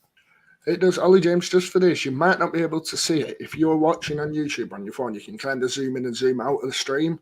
So if you zoom out, you might be able to see it. There's not much news going on anyway. All it says is get your questions in. The only thing is Andy Bayes just saying about John Buckley, saying he wanted regular football. Looks like he'll go through it Wednesday, but he can be recalled in January. No, Buckley will focus on him actually before we move on to the others. I wanted to get your opinion on it. Now, we discussed that he's 5th choice now, Mark, probably. Well, he's 5th, and then you've got the young lads waiting to come through. Do you think that the deal, I know we mentioned before about it being good for the player, do you think the deal's then intending on bringing him back in next year and bringing him and maybe making him a better footballer with 46 games under his belt? Because obviously what we've suffered with before, at least in my eyes, is you've got a young lad, so say even when you had your less experienced ones, like your Matty Platt or your Joe Graysons, when they're sat on the bench every week, they can't go and play 21s football because they have to go and travel down with a squad to every game. Yeah. They can't play men's football or the senior football because they're with the squad but not getting in. So they're stuck in that group of players that only plays 8 competitive games over the year. So do you think this is a matter of kind of preserving him into next year? I think it's a make or break for him, to be honest. I think for us, it'll be. I think Rovers will be watching him very, very closely, and it'll either be. We all expect Adam Wharton to leave next summer, and he'll either be right. Is he good enough at a level that we think he'll replace Adam Wharton, or are we going to sell him? I think the problem you've got is if he doesn't look good enough to replace Adam Wharton, you say we're in the Championship still, and we're similar to where we are now. Then his values, you're not going to get $3 million for him. I just think it's a shame. He is fifth choice, but he's not my fifth choice. I've mentioned a few times I would have brought him on at Watford. I think he takes better care of the ball. I'm surprised Mowbray's not been after him more, to be honest. But they don't seem to have much money. There was rumours that they were having a bit of a sniff around him, but that's where he plays his best football, didn't he, under Mowbray. I think the problem is where we play him. For me, he's probably going to have to try and fit into that number 10 role. And I think he'd play well there because he's so good at reading the game and his interceptions and his pressing. That's one of his biggest strengths. So as an option to Smodic, but you've got to imagine now that JDT's looked at it and thought, well, Morin's going to be the other option behind Smodic. So then he's even further down in that position as well in terms of the pecking order. So it's a strange one. I think particularly if we don't get a replacement. Yeah, it is for me. I think it's a weird one. But by the sound of it, the guy who might be coming in is going to be more of an attacking option, which I imagine we're probably going to use Smodics in a bit more. Now, Scotty's mentioned Walker to Morecambe. Yeah. Ethan Walker just gone through to Morecambe, yeah. Oh, good luck to Ethan Walker for the season. Good move from that, actually, I think, for that level. They're a decent... They'll be up there, won't they, this year in the Championship? In the League Two, sorry. Morecambe after getting relegated last year. I imagine they'll compete at that end. They have a lot of talent in that side, though. I know they signed Tom Bloxham. Not our Tom Bloxham, of course, but another Tom. To be fair, Fleetwood have been struggling, and I was quite impressed with them in pre-season. Yeah, I was actually. I thought they might have a bit of a year, but it is what it is. So that's it. So another deal done there, another under-21s loan, which we kind of knew were happening, but we'll play the graphic anyway. As an outgoing's confirmed, Ethan Walker signs on a season-long loan at League Two Morecambe. So, Mark, we'll move on to another transfer that we mentioned. We'll go back on. We got a bit distracted. We'll mention Leo Volstead now. Myself and you were very lucky to be at Harrogate the other day with the ticket fiasco and everything that went on. I promise I forgot about that ticket now. What do you make of Volstead's first start in a Rovers shirt? I think we really got to see what he were about. Yeah. He looked a confident boy, didn't he? I think he looked like he was getting a bit bored at one stage. And I was saying to a couple of people around me, a bored goalkeeper's not a good thing. And he was coming out and he was getting further and further out and he was getting a bit more, taking a couple more risks, wasn't he? But yeah, I think he looked a young boy, is what I would say. I think Ainsley Pears starting at the minute is the right decision. I know they're very similar ages, but I don't see him actually, although I thought he looked confident, I don't see him challenging Pears just at the minute. I think it would take an absolute shocker from Pears or sending off or an injury for him to get that chance at the minute though. No, I completely agree. I think it's Pears' shirt to lose, and I thought he were very good at Watford actually. Yeah, the final one I wanted to discuss in terms of the ones we've already seen is Andrew Moran, who obviously made his first start at Harrogate the other day, off the bench at Watford. I asked this one to Dom and Sam actually earlier. Where do you think his role lies in this team? Do you think it's being a squad player? Do you think it's being a regular starter? Being a quite regular starter, so say rather than starting 30, he starts 40, or starts 45. Well, 40 now with what's left. I think it's up to him. I think he's going to get the chance to start with. I think ultimately he's probably going to find himself on that right-hand side with Sigurdsson on the left would be the plan. But Sigurdsson's, he's been out for a while. It's going to take him a while to adjust, you would imagine. I think because of his flexibility, he's going to end up probably starting most of the games. I think he might be the one that then fills the gap on the front three, though. Yeah, I can't work out because obviously they've loaned him to us to play football. That's the obvious thing. That's what happens with these loans. It's just where does he fit in going forward? Now, Mark, we mentioned a striker. We'll be delighted to discuss a striker. It's the one thing I wanted for this stream. As Semir Telalovic joins now I said before as well, we're not going to claim to know much about him, but how do you feel that we've actually got someone to put pen to paper, a permanent striker as well? The first since Gallagher. I know Ennis is a forward, but I imagine it's the first permanent one since Gallagher. Yeah. We had to get one, didn't we? We had to get another. I think he's so unknown is the problem with discussing him. But I trust our scouting. I trust the fact that, we know they were into for Joe Gelhardt at one stage last year, and they weren't happy with him. But the players they've been linked with, there was no way we were going to be getting involved in some of those. Tom Cannon, £1 million loan fee. We know Rovers don't pay those loan fees. So we've signed. I think we are missing some experience. We're clearly not going to bring that in now, but we've got a young lad there. He's played a number of games, hasn't he, in the lower leagues in Germany, at Mönchengladbach too. So you've just got to hope he is what he looks like he could be. He's big, he's strong. Some of his YouTube clips, I'm sure we've all spent the afternoon on YouTube. He's won quite a few headers. He looks quite nippy. He looks decent with his feet. So, yeah. Yeah, I love the fact he gets in behind as well. I think Rich Sharpe referenced that as well, that's what John Dahl needs now. I think we've got the striker that can hold it up.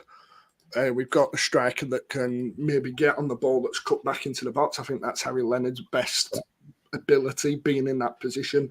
I just think this gives us that one where Adam Morton could get it in the midfield, like when he knocked it over against West Brom when Leonard went through. I'm excited for it. I like the fact we've not gone through an old, useless free agent that's bobbing around. I know Lyle Taylor were linked. I'm glad we've actually used the brain. Just going to say that, yeah. It's so much better. I'm sick of Taylor. Yeah. And the similar, the Andy Carrolls, it wouldn't fit our style of play anyway. I still think, obviously I've not seen this guy in the flesh. I don't know how quick he is, but I still think we are short of pace. I know he looks to running behind, as does Leonard, but I just think sometimes on the counter as well, we could just do with that other option. And that's why being linked with Raksaki would have just been nice. Ben Doyle in the summer, wasn't it, until Liverpool decided to show him on the bench every week. It would have been nice. Yeah, Ollie James, no, he won't be in the squad. Like Glenn's reference there, he is awaiting international clearance. Yeah. The team actually went down on Thursday as well. That's why you've not seen any pictures of John Dahl and this striker, because the team went down on the team bus that he's loved talking about a lot. I think we're up to about 1,100 miles this week, so it's kind of just been constantly getting people down, making the way through. Now, Mark, Dan, have you seen it? What's happened, sorry? The team bus, have you seen it? No, not yet. It's a lovely team bus, it is. For £400,000, I believe, that Man United paid for theirs. So it's all right for some, isn't it? I won't mind travelling like that down to Plymouth tomorrow. Yeah, you might have paid more for that than the strike. You never know. I wouldn't have minded an Xbox on the way down to Plymouth. We'll move on to mention another signing as such. James Hill now arrived on loan from where did he arrive from, Mark? He arrived from Bournemouth on loan. Yeah. Play right back, play centre back. We will actually have a video from a Bournemouth fan coming in the next 10 minutes or so, just so that we don't end up interrupting any other signing, etc. Now, what do you make of this deal? Because it shocked me, actually. I was ready to go without a centre back. I didn't think we were going to get one. I thought it was going to be striker and the deadline were done. Yeah. So what do you make of this addition, and how do you feel Rovers are going to satisfy Bournemouth and Hill as well as satisfying our own team needs?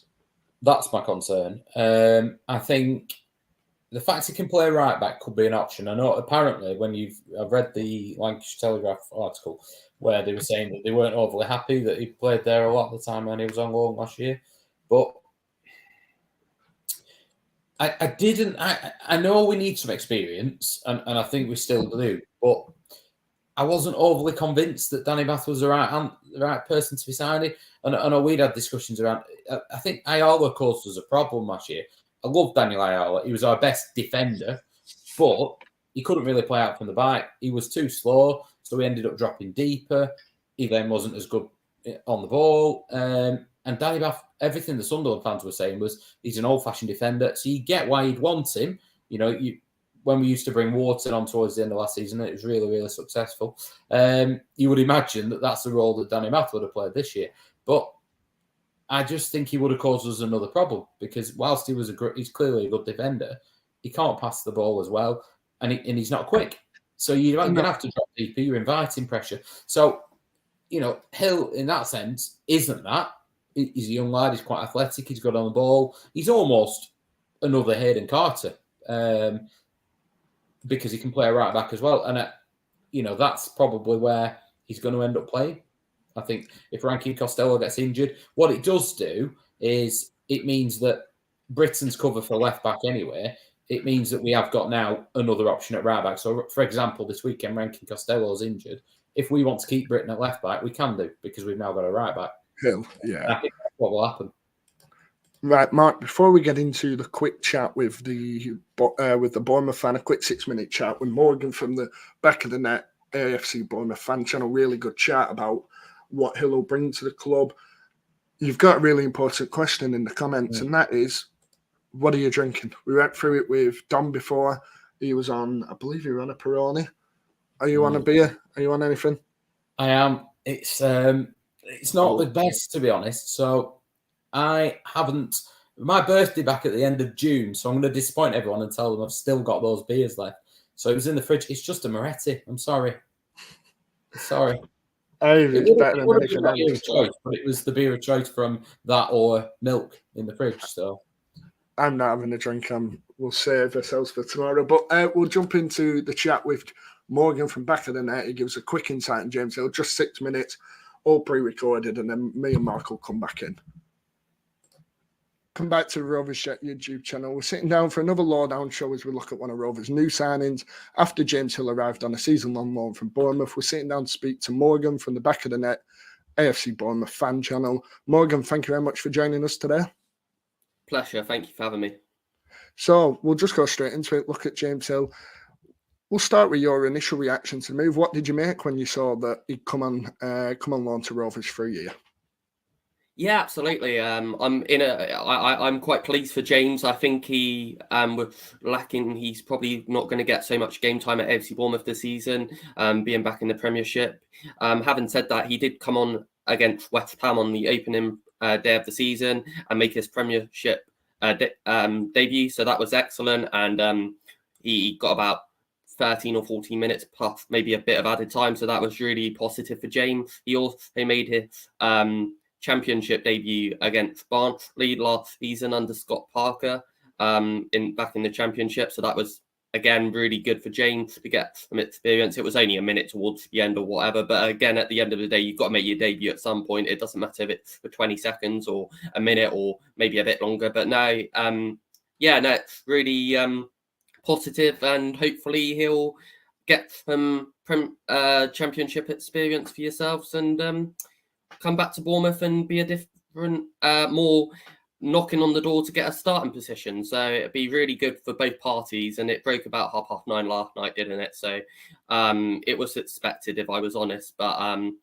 I was expecting it more maybe today, but it's happened last night. So it doesn't really matter when it happens as long as it does. So no, it's really good. Yeah, we'd shut everything down for the night, planning for deadline day, and suddenly it come out. But so James Hill arrives at Rovers, just to give the situation of our club. So we've got Dominic Keim and Hayden Carter as the definite first two centre-backs in the team. And then we just got really one other senior centre-back in Scott Wharton. So he's going to come in at least be third or fourth choice. Now, one issue Rovers have is the full-back area. We wanted backup. Can Hill fill out either of them full-back areas? Because that could be his way into this team. Absolutely. He dominantly either a right centre back or a right back. So I think you definitely got a right back there. He came on at right back as I alluded to earlier, in the Premiership. So he came on for Max Aaron and played the remainder of the game at right back. So no, absolutely, he could do a job for you there, and I'm sure he would give it all. Fleetwood Town actually were really impressed with him. He made him 35 appearances in the 2021 season, and he was really impressive for them, and they really liked him there. So it's definitely a prospect for Blackburn to have such a young, hopefully with him being young as well, he can bomb up and down that flank, as I'm sure you would probably like him to. I'm not sure the philosophy or the identity of Blackburn Rovers, but natural floor back now, and just the defending, it's about bombing on down the side of the pitch and getting up to support the attackers as well in the final third. We would be delighted to know Rovers love the fullbacks to do that. The current right back we have is a very attacking right back. He was up there for being one of the top scorers almost from when he come into the side last year. He's that good at it. We'll just move on to look at Rovers and look at really James Hill itself. So Rovers play a passing style of football. Would that be something he'd suited to? We like playing out from the back. We like giving the ball inside to a midfielder. Yeah, absolutely. Bournemouth have always been playing out from the back under, I'm sure you're aware of the Messiah Eddie Howe. That's always been, I know he's not longer with us, but they have always been a part in team out from the back and trying to create the press through midfield and then get it up to the main attacker, whoever that may be on the day. So no, I'm sure James will be so used to passing comfortably out from the back, and I'm sure he'll give it everything he can for you guys in terms of making the loan successful as well. So it's again really exciting from probably a Blackburn point of view and a Bournemouth point of view, because you get a new player and Bournemouth get some vital experience of that. Eventually they want him to go up into the first team at Bournemouth, or maybe even sell him on for a profit, which, as we know in football, always the second part of the game. It's football, but it's a business. So if we can make some money on him, potentially, we'll have to wait and see on that. But it's really exciting for both parties. Yeah, and how do you think he'll adapt to the Championship? I know he obviously only played there once or twice for you, but do you think he can make that switch to Championship football? I really do. I think he's I think he's mature enough. He's 21. He made his debut at under 20 and under 21 level for England as well. So that shows you don't get at caps if you're not a mature international player. And I really think that he will learn a lot as well from maybe some of your senior players and being around them in the changing rooms and being around the first team, hopefully quite a lot more than he is currently. I know he trains with Bournemouth and stuff, but he played quite a lot for our academy side, our development as well. So I really do think that will be a prospect for him. And Blackburn hopefully will give him more skills. And at the end of the day, you can always improve as a footballer. You never know, you're never the best. It doesn't matter how old you are. And I really think hopefully Blackburn are a great side. They've been in the Premiership. I know not so recently, sorry to say that, but I really think that he'll fit into your style and hopefully show what he's capable of, and even maybe score you a few 30-yarders from 30 yards out. So who knows?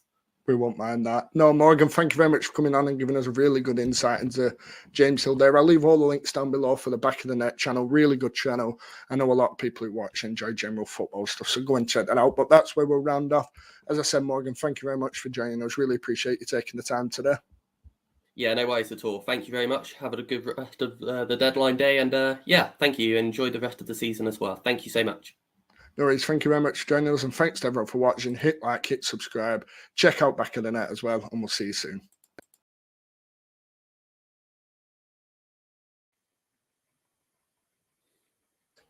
So there we have it. Thank you very much to Morgan for joining us. We were discussing about Hill there. Really good chat with him. So, Mark, before we move on, and we'll get on to the questions soon, if people want to keep putting them in the chat, etc. Well, the first one from Elton John. What's your karaoke song, Mark?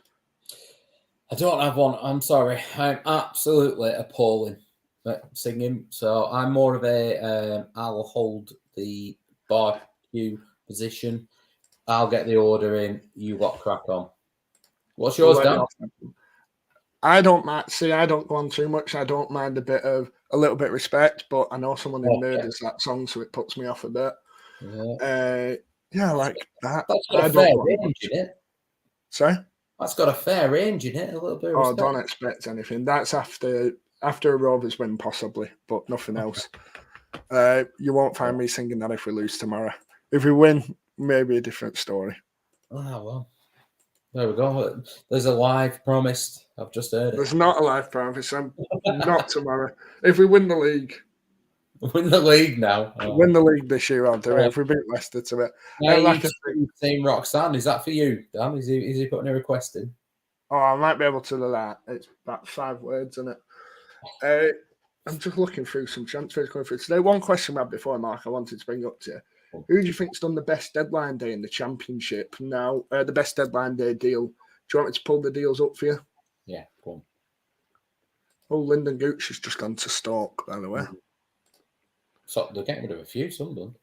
No, that Ross Stewart deal's been on and off all day, hasn't it? I bet Yeah, they go through, haven't they? Right, so that bottom one's he's called Mustafa Bundu. I pretend you won't know who he is. He's gone to Plymouth, so any suggestion? We'll go like that. Who do you reckon? So we got Orwell Bellis to Southampton, Cody Drama to Birmingham, Panzo to Cardiff, Longman to Millwall, Tolovic to us, Campbell to Millwall, Burstow to Sunderland, Cousin to Sunderland, Bangura to Borough, and then pressing side Liam Miller, who we will link with an Os Magic, Gooch to Sunderland, and then some guy to Plymouth I've never heard of. Well, it's a lot of money in it because it's a loan with a view to 20 million. But I think Howard Bellis fits. He probably should have gone to the Premier League, shouldn't he? And for the way they're going to play, he probably fits in. Really well. Not that I thought he pulled any trees up at Ewood, but I'm surprised that Burnley didn't try and get him back. To be honest, I think they only quoted 10-15 million as well. Yeah, well, they said, haven't they? Is it loan with a view to if they go up, they have to buy him for 20? Yeah, I think so. Panzo's a good signing, I think it's a very, very good addition as well. There's plenty though as well. I mean, I think Cody Drama's a brilliant addition. I've been surprised by Birmingham. I think when we did the pre-season predictions, that didn't end up actually going out due to time. But I think we both said about Birmingham doing some good business. They don't look like that side anymore that are going to struggle as much this year. Now, Tom Cannon's the other one, isn't he? I know he's not gone today, but just a ridiculous signing. Yeah, 100%. Do we think Rovers an announcement of the signing? Now, from Elliot Jackson's reports, what have we got? We've got just over an hour left. He's reporting that Rovers are working away on a second deal of the day. It sounds like it's going to be an attacking player, like a wide man, etc. Whether it's going to be anyone we've been linked with, we don't know. As we saw the striker today, kind of just got linked. Boom, everything we're done. Mark, if you could pick a winger out of anywhere, would it be Raksaki? Would there be someone else you could maybe try and get in? Is there anyone you'd really want? Going into the summer, I wanted us to get Ben Doak. Yeah. I really did. And the fact that he's now finding himself on Liverpool's bench cements that opinion, to be honest. I think he's very raw, but from what I have seen of him, he had that pace that we need.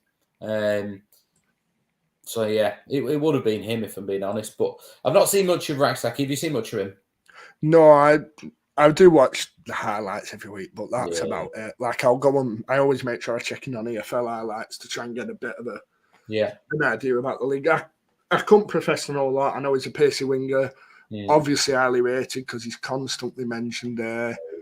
They said he did really, really well, didn't they, at Charlton last year? So, from that sense, you wouldn't be upset with him at all. And I still think we're short of that. Yeah, I do actually. I think we're just missing. I feel another addition in attack, and we'd be looking at about where we finished last year. One question, Mark.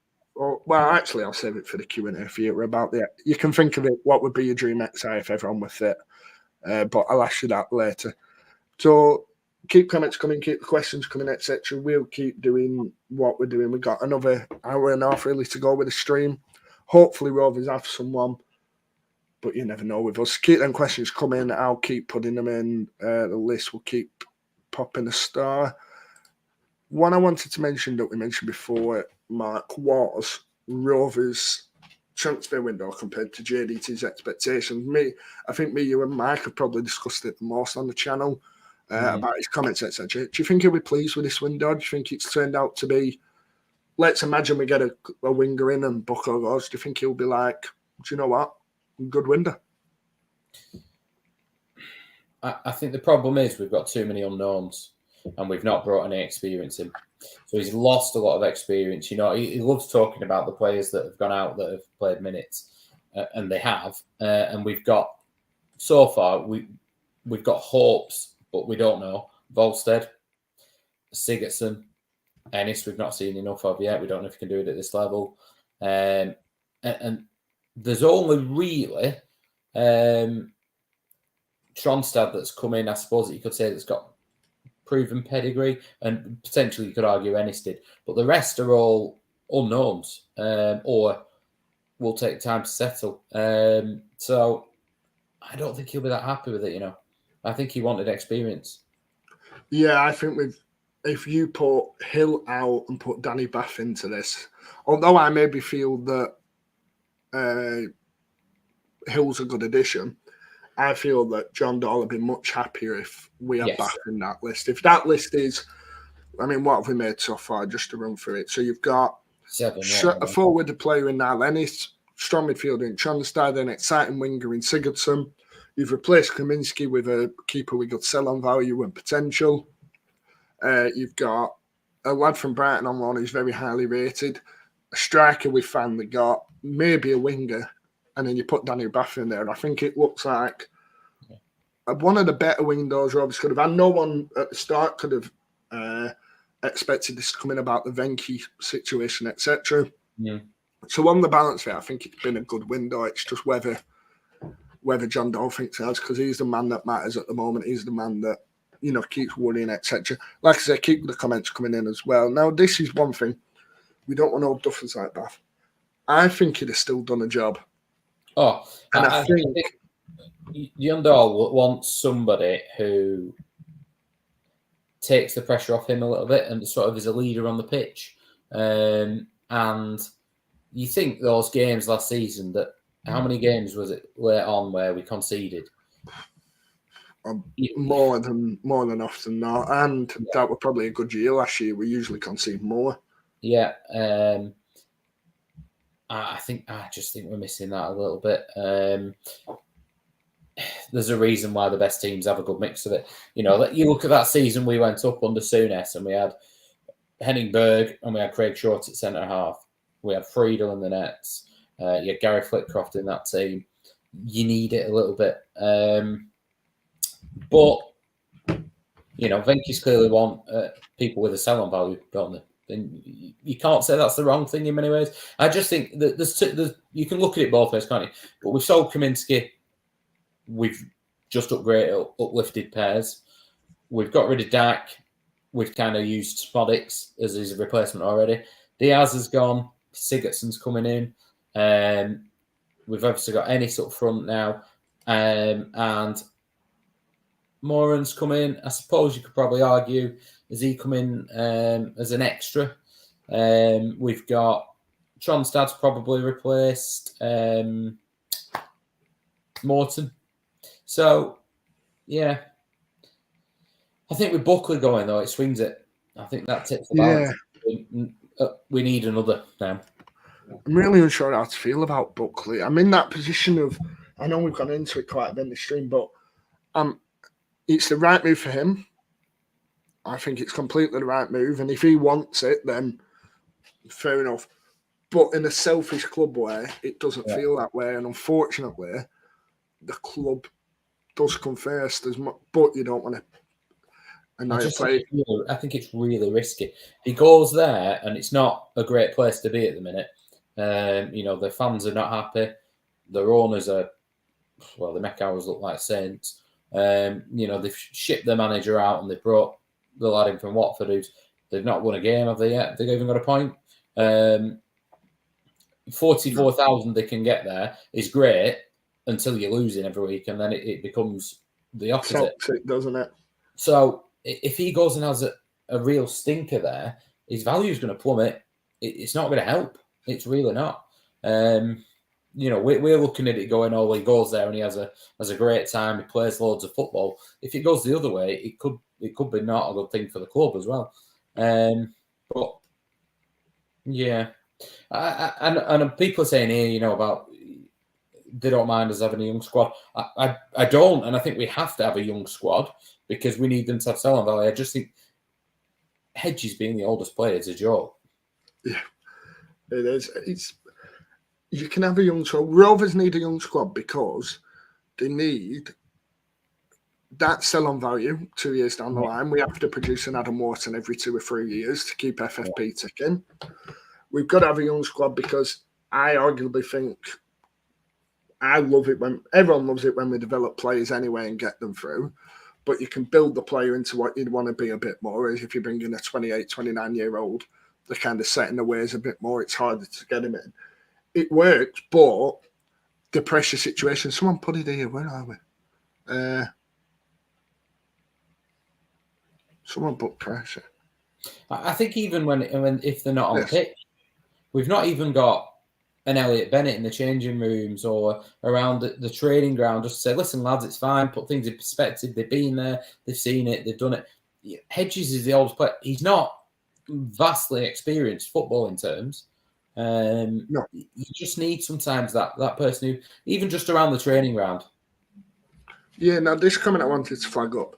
This is the side of the argument I get from the Venky side that we've had Ayala. I know Mulgrew, I love Mulgrew here, but he did ultimately stay probably 18 months too long in terms of when I reckon his expiration date was with us, but that was because his contract. I agree with Daniel Ayala. I believe something come out that Tony Mowbray wanted that signing and he was warned not to, but they kind of give it him as a sweetener.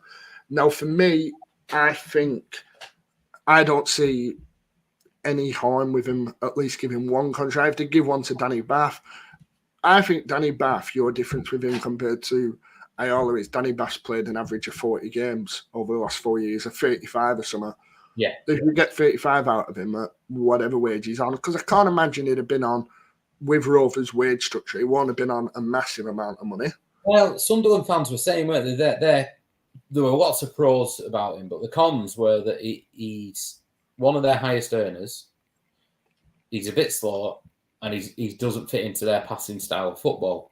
All of which don't really fit into. He basically is Ayala, except he's been fit. You know, Ayala's never had a good injury record, even when he was younger, has he? So. But we always said with Ayala, didn't we? If you had him 35 games a season, he'd probably get in the play. He'd probably get it team at year because you were that good at Ayala. He was our best defender, weren't he? Yeah, 100%. Arguably one at best we've had for years, but because you never saw him enough. Who is the last old player that's been? See, this is another part. I was really disappointed when we signed Stuart Downing. I thought, why on earth have we done it? What's he go on 40 games? But then we re-signed him and he went naff. Craig Conway. Conway was, I think Conway was, like Mark mentioned, a good player to have around the dressing room. I think he actually left probably just a year too late.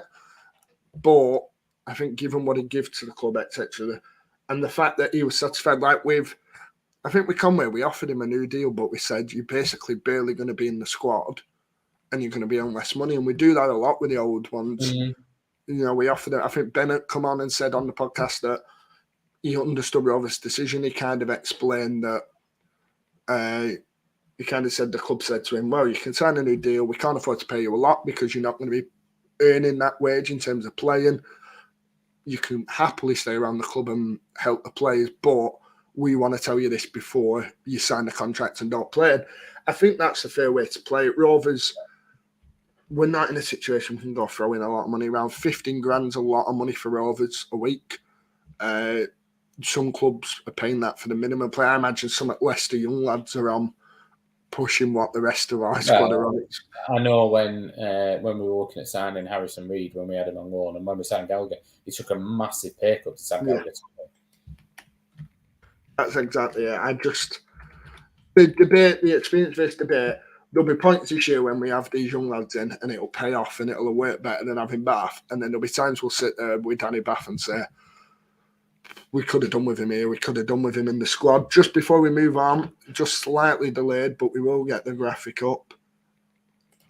It's an hour to go. An hour to go until deadline day, or 56 minutes, but pretend that we've not said 56 minutes. Plenty left to go. Plenty of deals left to come in. I'm just looking round on Transfer Centre to me right. A lot of deals going on in the bigger leagues. Not much down for Rovers related?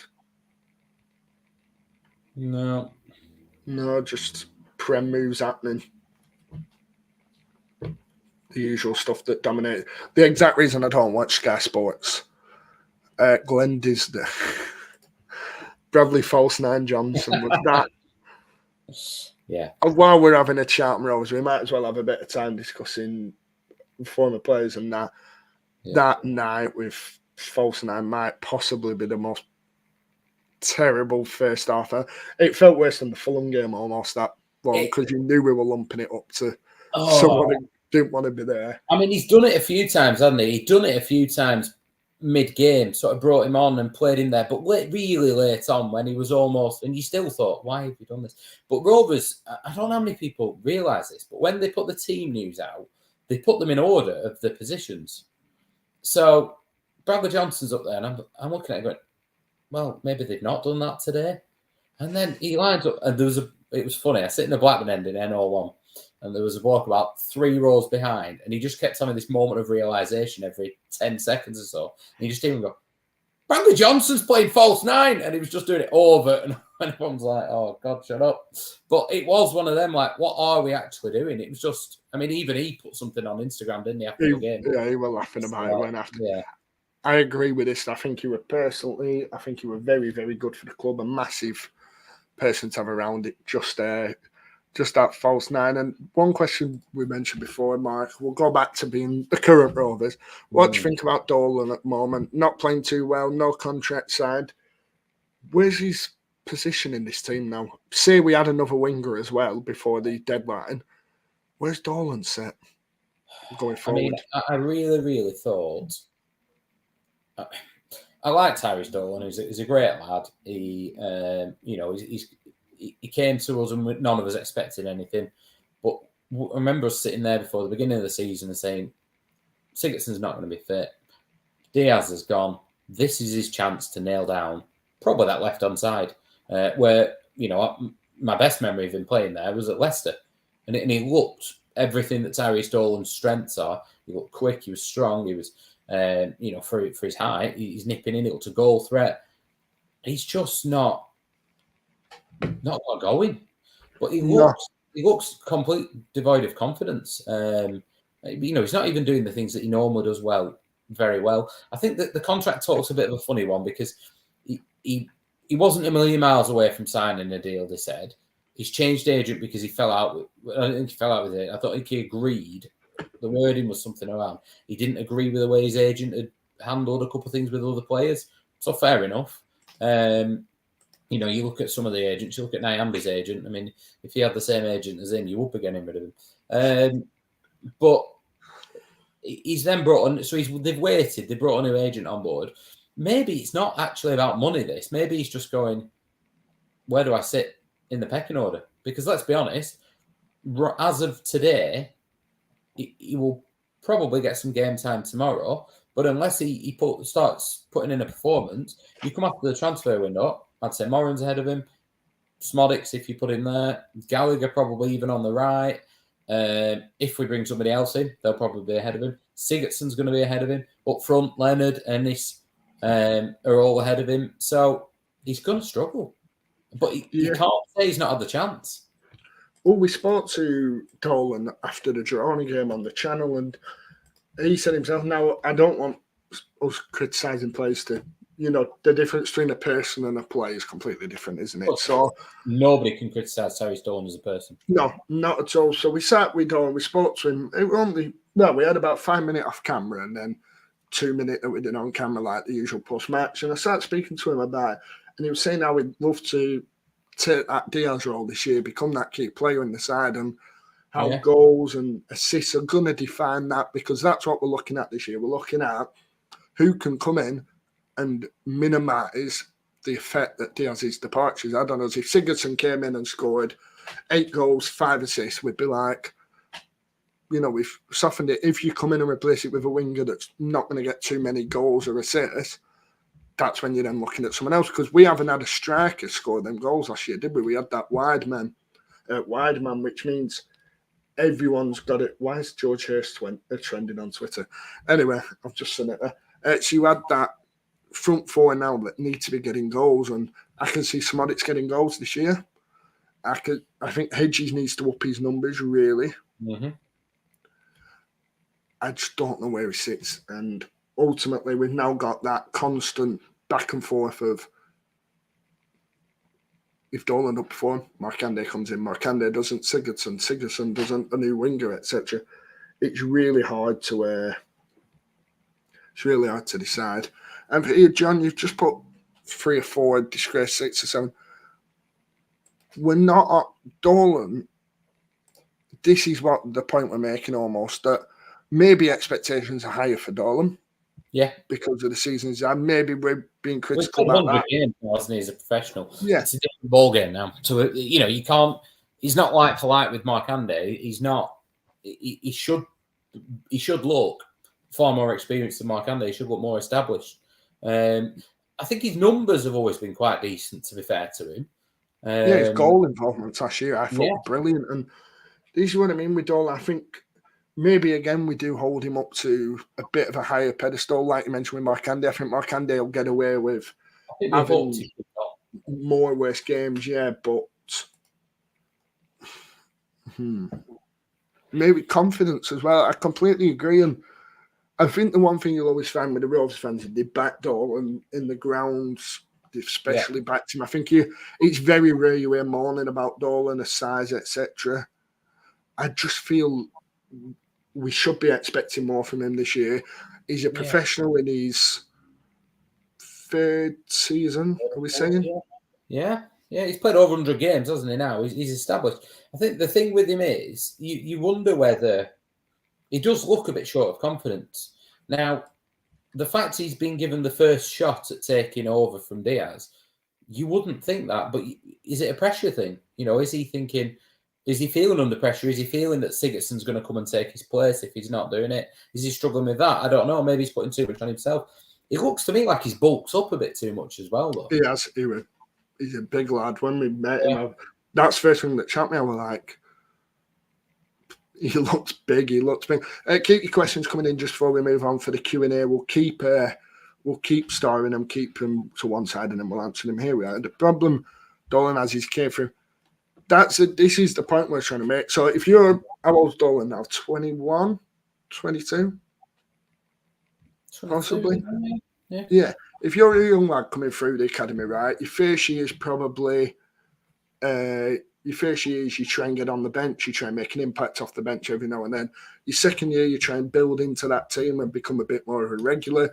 Your third year is your year it should really start clicking as such. And then your fourth, when, in my eyes, you should come in and be like, I'm going to be 30 games, 35 a season. Dolan's come in, he's into his third year, and it feels like we've not moved on from the issues we had with him before. I think the issues are not shooting. Really frustrate people when he's on the edge of the box. This bit, big boots to replace, I completely agree. And I do think him replacing Brereton should not be on him. This is what I was saying before. No. It's I do wonder if he's feeling that a bit. And maybe he's thinking, if I don't take this until October now, Sigurdsson's going to be back in and this is my chance. And you don't know if that's playing on him a bit. I think when he came in, he was very much off the cuff, wasn't he? He was a street footballer. And he's a bit more of a team player in some senses now. But I just find that what I always felt about him was when he has time to make a decision. So when he's an instinct and he's getting a shot away, fine. When he has time to make a decision, when he's running through and he's got the pass to the right, the pass to the left or dribble, he always seems to make the wrong decision for me. Whether it's keeping hold of the ball too long, whether his pass is the wrong pass, whether the pass isn't quite good enough. And that area of his game hasn't progressed. And I think it's got to do. John, I want to come to this quick answer. It's not short memories because we're assessing him off this season. The whole point is this season he's not gone on and done this. This season, Sammy Smodics hasn't probably had the start that we've maybe seen in previous years. That doesn't mean he's not good. Brereton Diaz had a good start of the season, then went bad. We're only assessing plays off the season. When we discussed them before, it was only off this year. Like every play we pick, we assess like we don't think that we put Hayden Carter 9 or 10 before. We don't think Hayden Carter's had a 9 or 10 career at Rovers. there were some games, watch back that Fulham game with Hayden Carter in the 7-0, and he was absolutely appalling with his positioning when he come on.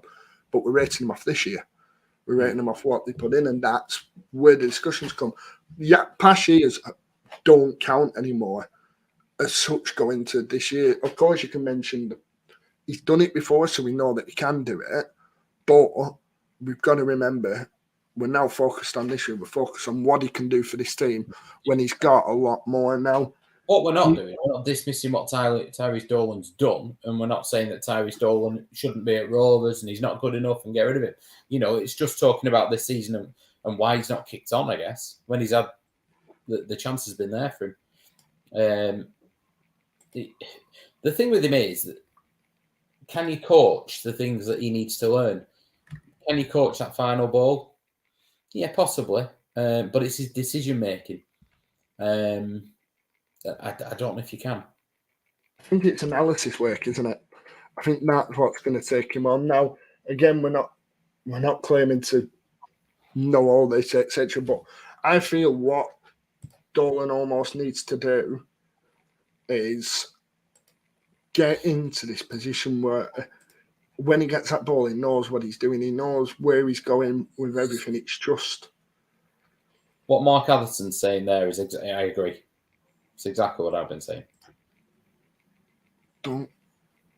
He's particularly the bit about, you know, not knowing when to release the ball or being too indecisive and thinking, do I do that one? Do it? And the moment's gone.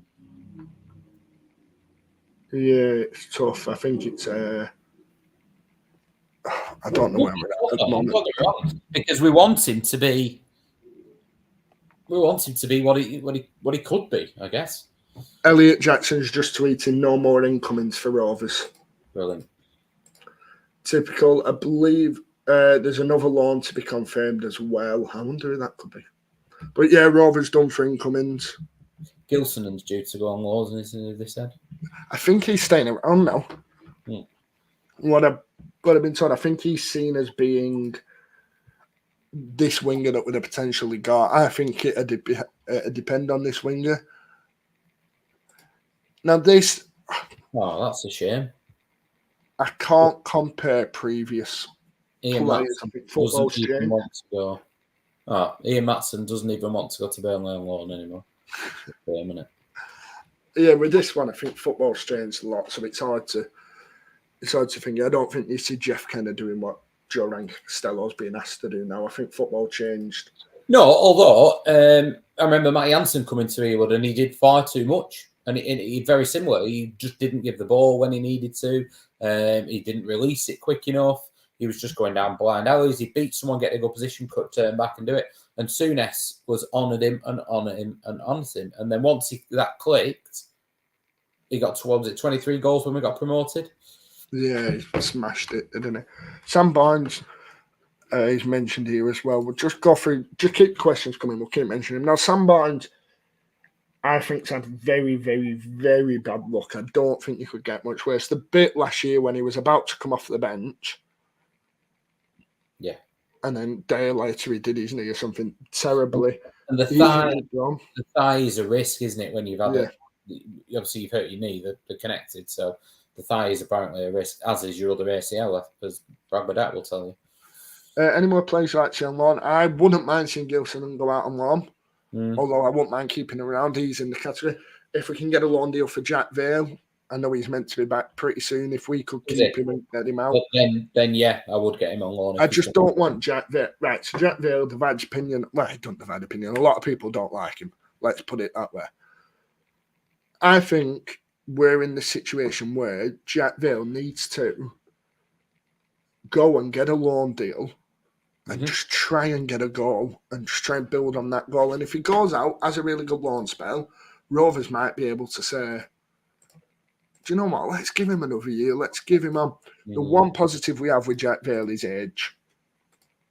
Because we can afford to keep him. He won't be on much money. I think he signed a new deal through to 2027 as well. So he's plenty of time to carry on and go and get game time and go and do whatever we need to do.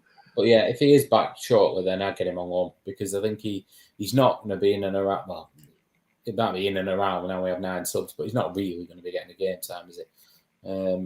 And he's past the 21s. This is a good point from Steve. That is exactly it. That I think we mentioned this, Mark, actually, on a podcast, that when you're a young lad coming through at centre back, you've always got that someone to guard you alongside you most of the time. When you're a midfielder coming through, you've got other players who can pick up the slack, and if you mess up a bit, when you're a striker, you judge straight away off goals, and I appreciate that is goals. Well, they all are, aren't they? Yeah. I think with Vale, the bigger issue is Harry Leonard scored a goal, but he's not had the same reaction from Rovers fans because he closes down. You can never ever accuse him of not working hard. Whereas Jack Vale's come on, and there's been times where we've been winning or chasing a game, and the ball will go out wide to their fullback. And what you want to see, even if he's not going to get there, you need to see that striker harrying them and bursting the gut to close them down. And he doesn't do. And I think that's where a lot of the groans come from, to be honest. Yeah, I think there was one game, it might have been Leicester, he come on and just walked around up top and everyone just went. That said, though, Blackpool away last season, all of a sudden, he seems to have a turn of pace. He was running in behind. So is it confidence? You just don't know, do you? I think it is with every striker, isn't it? I don't like the term he's a confident striker because everyone's a confident striker, aren't they? Everyone, if you're doing well at your own job, you feel a bit better going in to do your job. You feel a bit more motivated. If you do terrible at your job, you can't be asked going in, can you? You can't be asked doing it. So I think it's a matter of all. This is the thing I see with JDT, but it's not Prem that's my worry. My worry is one of the big boys in the league not doing well. One of the big boys that can offer him money. Now, I know Leeds have started well. I know Leicester have Southampton. It can easily go wrong. One of them three, I think, are the big concern. The other ones now are, I don't think he necessarily go mid-season, but Hull have spent a lot of money. Birmingham have. They've got the potential to still do. I think it would be, I think a Southampton would be, I don't want to tout him around, but I think they'd be a great fit for him. Yeah, that's it. I think 100%. It's just the way we are. Any more questions? Keep them coming in. We'll keep going through it. Mark, anything you want to cover? Any questions you might have for myself? What have we got there? What time are you up in the morning? My alarm's set for, I think I've set it 3:15, but I doubt I'll get much sleep now. Nice. Is that coach? Very much looking forward to it. It's been a long time since we had one of these really long ones. I know Watford last week, but I mean the ones where you sat there checking where you're at and you've still not passed Walsall's ground, so you know that you've still got 2 hours to get home. I'm looking forward to it. Well, let's say that. We'll see with the result. Jason Connor, goalkeeper. Where are we? You reckon Pears is going to stay as number 1? Mark, what do you think of this? You mentioned Pears before. Do you think it's a matter of Pears making a mistake, or do you think it's a matter of feeding Volstead in? I think ideally Volstead has a season here, cup games, under 21s, behind closed doors. To me, not that he had a great deal to do. He doesn't look quite ready yet. But I think that said, should Pears obviously get injured, but should he have a run of form where he pulls a few Wigan away performances out in a row, then I think he probably will get a chance. But I think it'll be Pears this season. Yeah, I do. I think it's going to be a case of a long-term one. I think what I was saying before was the fact that we're discussing Pears as being a Rovers player and being a potential keeper, I think it's a big thing. Eastham Hilton on loan. Great credit to Pears as well, because that Wigan away game could have been the end of him. It definitely could. I don't think either of these will go on loan because Rovers take 3 keepers to an away game, and a home game most of the time. So we always take Volstead Pears. Yeah, sometimes 4 as well. So say we go 3, Volstead Pears, Hilton normally. So we take all of them. So then whoever's left has to, which normally Easton, has to play for the 21s. We've got Mikowski, who's only young. We've got Solomon Honor, who's only young. Just been called up to England under 19s, isn't he, Mikowski? Incredible achievement for him as well. Really glad for him. But anyone up to England squad, I think, is a real credit for us. But yeah, I just think our issue is 21s. We've got to focus on that as well this year. The team, Rovers 21s, for anyone who doesn't watch them. So what we basically do is we bring through the batch of players earlier. So you'll find a lot of them who play this year. Max Davis, Tom Aitchen will be 16, 17 rather than 19, 20 that Chelsea might use United. So we find we have a hard year. We always have a hard start. Did you ever listen to the Greg Broughton, the podcast when he was at Border Glen? There was a really good podcast. I'll try and find it and I'll send it you and you can put it on our Twitter. And it was talking about his philosophies really with stuff like that. And he was saying exactly that. So he talked about that loans and young player development. And he said, really, the under-18s should be 16-year-olds. And then they should be, the year after, they should be some of the 17s still. But then the other 16s come back through. The 21s should be 17, 18. And then if they've played a couple of years in and they're not ready for the first team, they go on loan, was basically what he was saying then. And that's what we've done, isn't it? Anyway, I've just seen a comment here. We'll come back to your question there, Ollie James. I really like that about Bath to Norwich from Coventry fan. Oh, wow.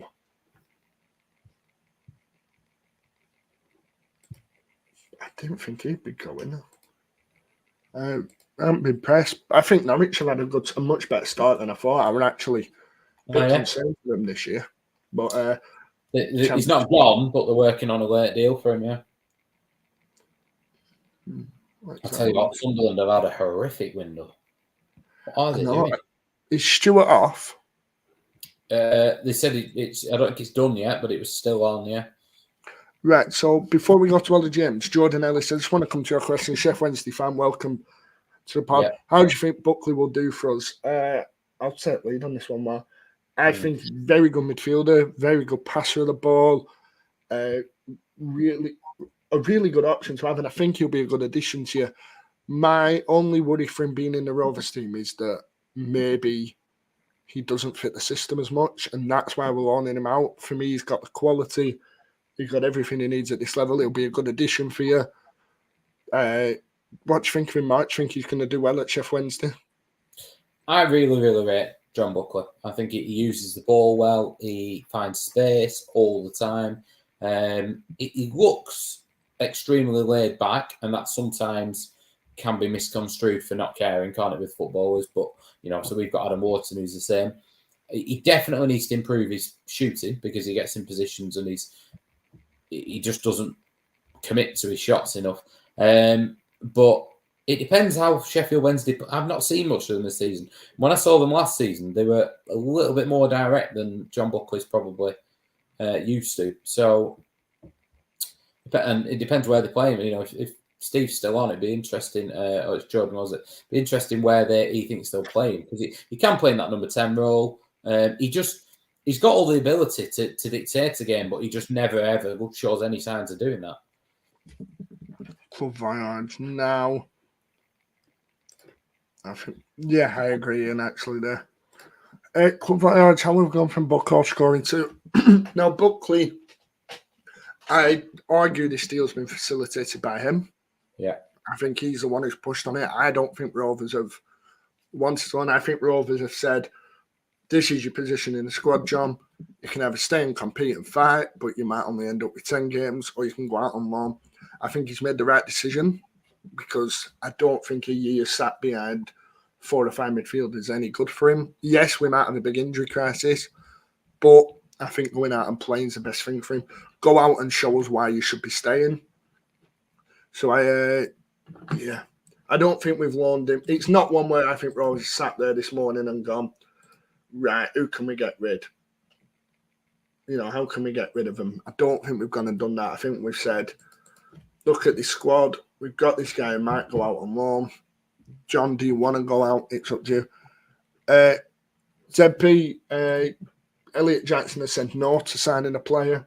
So he's put, one sec, my Twitter notifications have just gone off. Chef Wednesday fans want to know about Buckley. Right, so Elliot Jackson, Rovers are done in terms of incomings. John Buckley expected to join Sheffield Wednesday, but not completed yet. One other loan to be confirmed too, and it was a winger we were looking at. Now, I'm just looking, there's 2 or 3 accounts saying that Raksak is being at the training ground. see, So that's odd. If we're then not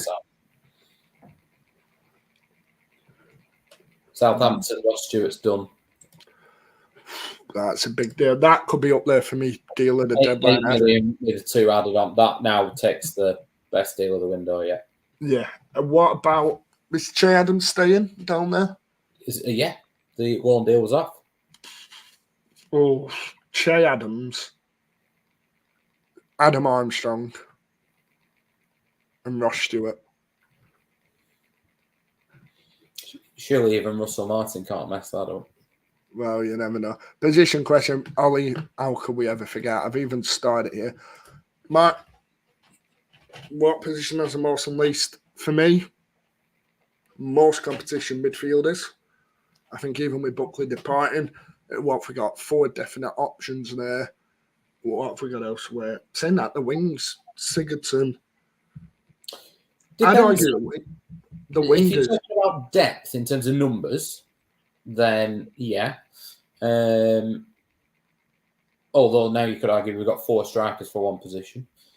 Yeah. If you're talking about quality and close competition, I don't think you can look past JRC and Britain. Yeah, that's a perfect shout. I feel so sorry for both of them when either will be left out. You think? Yeah, I do actually. I feel. Yeah, he's stuck in that position, isn't he? Sheffield Wednesday have also signed Jeff Hendrick, actually, or they're about to, from what I've seen. So 2 good additions to the Sheffield Wednesday midfield there. Now we've brought in Hill, you could probably say Britain will push Pickering probably for that left back role quite a lot. I think he's better at left back. I don't think he'll start tomorrow, but no. Oh no, it's going to be Pickering Britain, isn't it, tomorrow? It's got to be. We know it's going to be that. In terms of midfield, Tronstad's not done quite what I hoped, so he's not really pushing Travis, is he? Do you think a deal on the cards for Travis? Yeah, definitely. No, whatever deal there is, no, he's staying.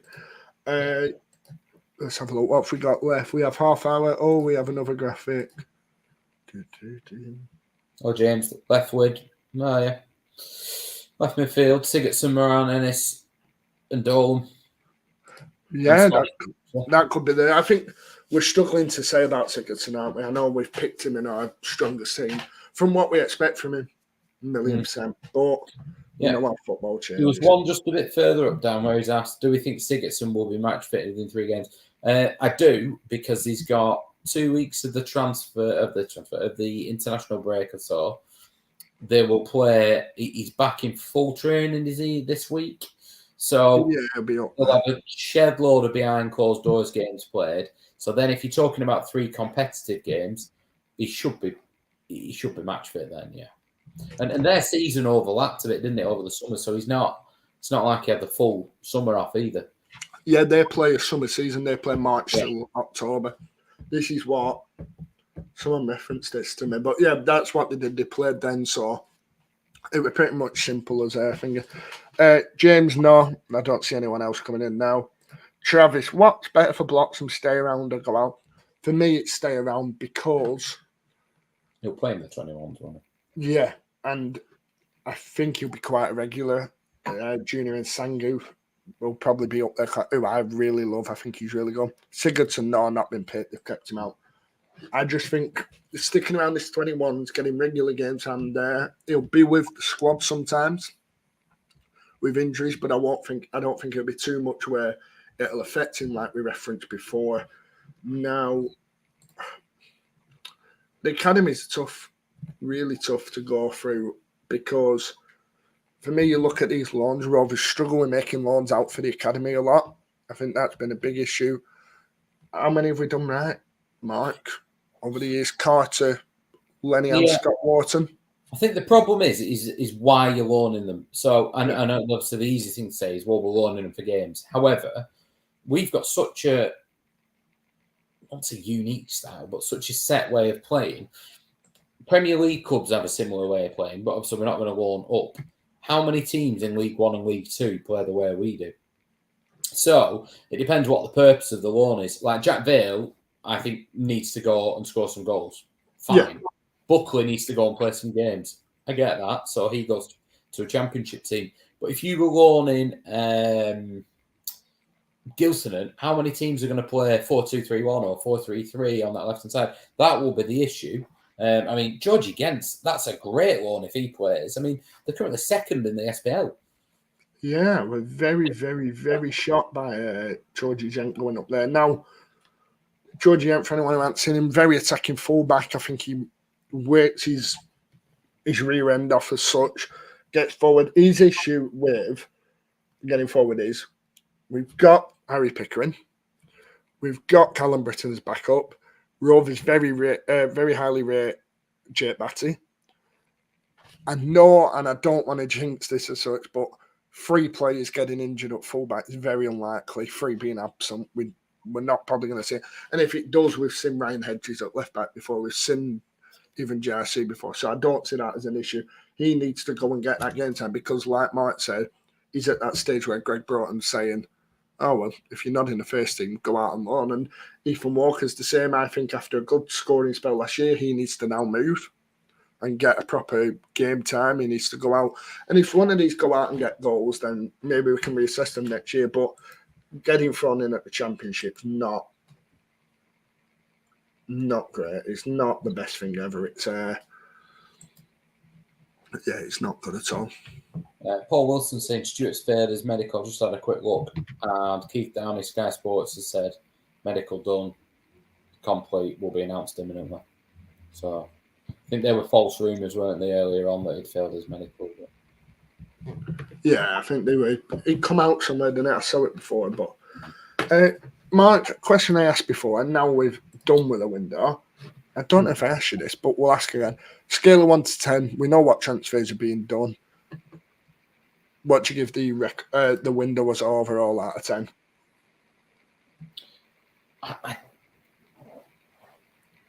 Normally, you can sort of say that when the window closes. I don't think we'll be able to judge this window until January because there's too many unknowns. You know, Televic, is he going to come in and make an impact? Is he going to be for next season? Is Sigurdsson going to make an impact immediately?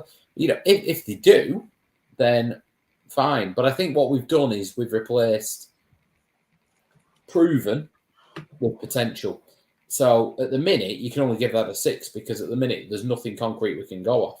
And I just think we're a little bit light of some experience. We're a little bit light of numbers if Buckley goes, and we're missing something up top. Something that, you know, Diaz, you could hang your hat on. He was going to get 20 goals. Yeah, you never even goals. We've got. Well, we should get 10 goals from Dolan. We should get 10 goals from Ennis. We should get 10 goals from Sigurdsson. But I don't know. I just think we're a little bit light for me. No, I agree. I think we are. But I don't like saying it. As we stand, we've had a better window than I thought we would. I honestly did. Well, halfway through the summer, yes, I agree. Yeah. So I think the relief's come on that side for me that we've gone and done all this. We've gone 7 players. I thought we'd get 5 plus cover what we lose, which we have. 5, Kaminsky, Volstead, Phillips, Hill. So we've done that. We've got a striker. Now, I agree with you. I'd love to have added more. It's mixed, isn't it? Because after the first month or so we had, I thought, my God, Rovers are on for probably the best window we've had in a long time. Then you had this big delay. We get these ones in. It's hard, isn't it? It's a hard window to judge because we've got the players we want. Who knows, Sigurdsson could become a 10-15 goal, this striker could turn out to be the next foreign import into the Championship that does well, or they could go the other way. I agree with you. Best time to judge will be in a bit, but unfortunately, I can't see through. All in all, this is what we mentioned before, that we don't want him to, but we feel it's best for the player, and that's the middle part. Just while we've got everyone on as well, incredible numbers all now. We barely hit below 100. If you could just vote for Rovers in the Football Content Award. We've asked a lot. We'll keep asking you till Sunday midnight when it closes. All you have to do is go down below, click the link for Twitter, and it'll create a tweet, and all you do is just click tweet on that one. Or you can also find us by using the website for the FCA. All you do is click the link down below, and once you click the link, you just go down to Best Club Content Creator, vote for Rovers Chat, boom, you voted. It's really easy to vote.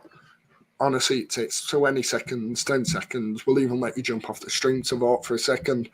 But please do. Hopefully get to the final 10. I can't find the award anyway. We've moved a bit of stuff around and all, but once I find the award again, I will have it on show, and hopefully we've got another one to add to it as we get into the new year. If we get to the final 10, we go to Anfield in November, which is a real big thing for us. We know where Rovers won. Autumn, thank you very much for the kind comments. We're hoping to get there. We don't do it for, as cliche as it sounds, as soppy as it sounds, we don't do it for recognition, etc. But these nights are good to go and meet up. It's not often we actually meet up. I've only met Mark once, and that was the Brereton Diaz documentary that we've that we might have milked a few times, but who knows. But yeah, we don't get to meet up. Mark, well, the second time I met him after, I believe I got an assist on Ewood. I don't know if I mentioned that either on the channel. You did? Yeah, not mentioned it at all. Not outnumbered quite a lot of Rovers players, but we won't mention. But no, seriously. Sorry? Have you scored on Ewood then? Nope, unfortunately not, but let's not mention it. Let's ignore that miss that will haunt me till the day I leave. All right, wait, it was, who would I describe it as? It'd be summer, Diaz had hit a 30-yarder into the net and then missed this chance later in the game, and you wonder how he'd done it. That's the way I describe it. Or about the penalty spot fight. Anyway, we'll move on because it's going to get me emotional thinking of missing that again. Mark, any words on the window before we close? We've got 19 minutes. Any topics to discuss? We won't go until half past as such. I think we'll finish a little earlier. But I think going into the window, we had a team that wasn't a million miles away from the playoffs. They were missing, and we were talking about, weren't we, actually spending money on a loan this year. I think we've missed an opportunity. However, the start we've had has counteracted that a little bit. I think if we hadn't had the start we've had, then we'd have been a bit more glum this evening. Yeah, I think a tweet Elliot's put on here, he's put overall thoughts on the window. I think Rovers can be satisfied with 7 in. Key assets remain. Hands were tied with Phillips and Kaminski. Yeah. Ultimately, whether Telilovic and Sigurdsson hit the ground running will dictate the perception, and that is absolutely it. If these two are signings that can come in and hit the ground running, I think this is what you said basically, Mark. We're in a very good position. If the signings that come in and struggle, we sit here, don't we, thinking Rovers should have got that extra man. Who that extra man was, I don't really want to know. Well, no, and let's be honest. The other position you could have been in is Preston have seemingly hung all the hope on Tom Cannon coming back, haven't they? Like they did with Archer last year, and he has just had to go foreign. And yeah, I mean, to be fair, they've had talking of good starts. What a start they've had. And no, this is it, and it's hard. Right, everyone's showing off about scoring at Ewood. Can we not mention them? We've all scored at Ewood. Come on. No, we haven't all scored at Ewood. Someone dragged one wide. Oh, sorry. Where is? I don't even have it up. It used to be up the number 7 shirt that I can't. I'll tell you something. Knocking the ball up top to Danny Graham. We won't mention how good that was, but no, I think it's been a window ultimately that Rovers come out of with positive moves. Optimistic about the players we've signed, but not sure. And I think that's the worst thing, not knowing it. Yeah, I think the reason that we're all probably feeling okay about it is because this is a positive, is the fact that we have trust in the recruitment. And You Adam know, Water's still here. if this had been under Gary Boyer, and then nothing about Gary Boyer, this, but we brought in the likes of Sasha Petsic, didn't we? We brought in, what was the striker called? Forde Keita. Right. So you brought 2 players there that nobody's heard of. We were just thinking, oh, God, they've just done a cheap option. None of us are saying that at the minute. We trust the recruitment, which is a real positive when you consider where we were at then. So I think as well, one thing to note is John Dolan and Greg Broughton made 3 permanent transfers last summer. Sammy Smodics, Dom Hyam, Callum Britton. You can't look at one of them and say it hasn't worked out, it hasn't gone well. no. Arguably, the one who's done worse out of them is Callum Britton, and that's because JRC suddenly had this incredible turnaround. Without a doubt, it'd have been in there.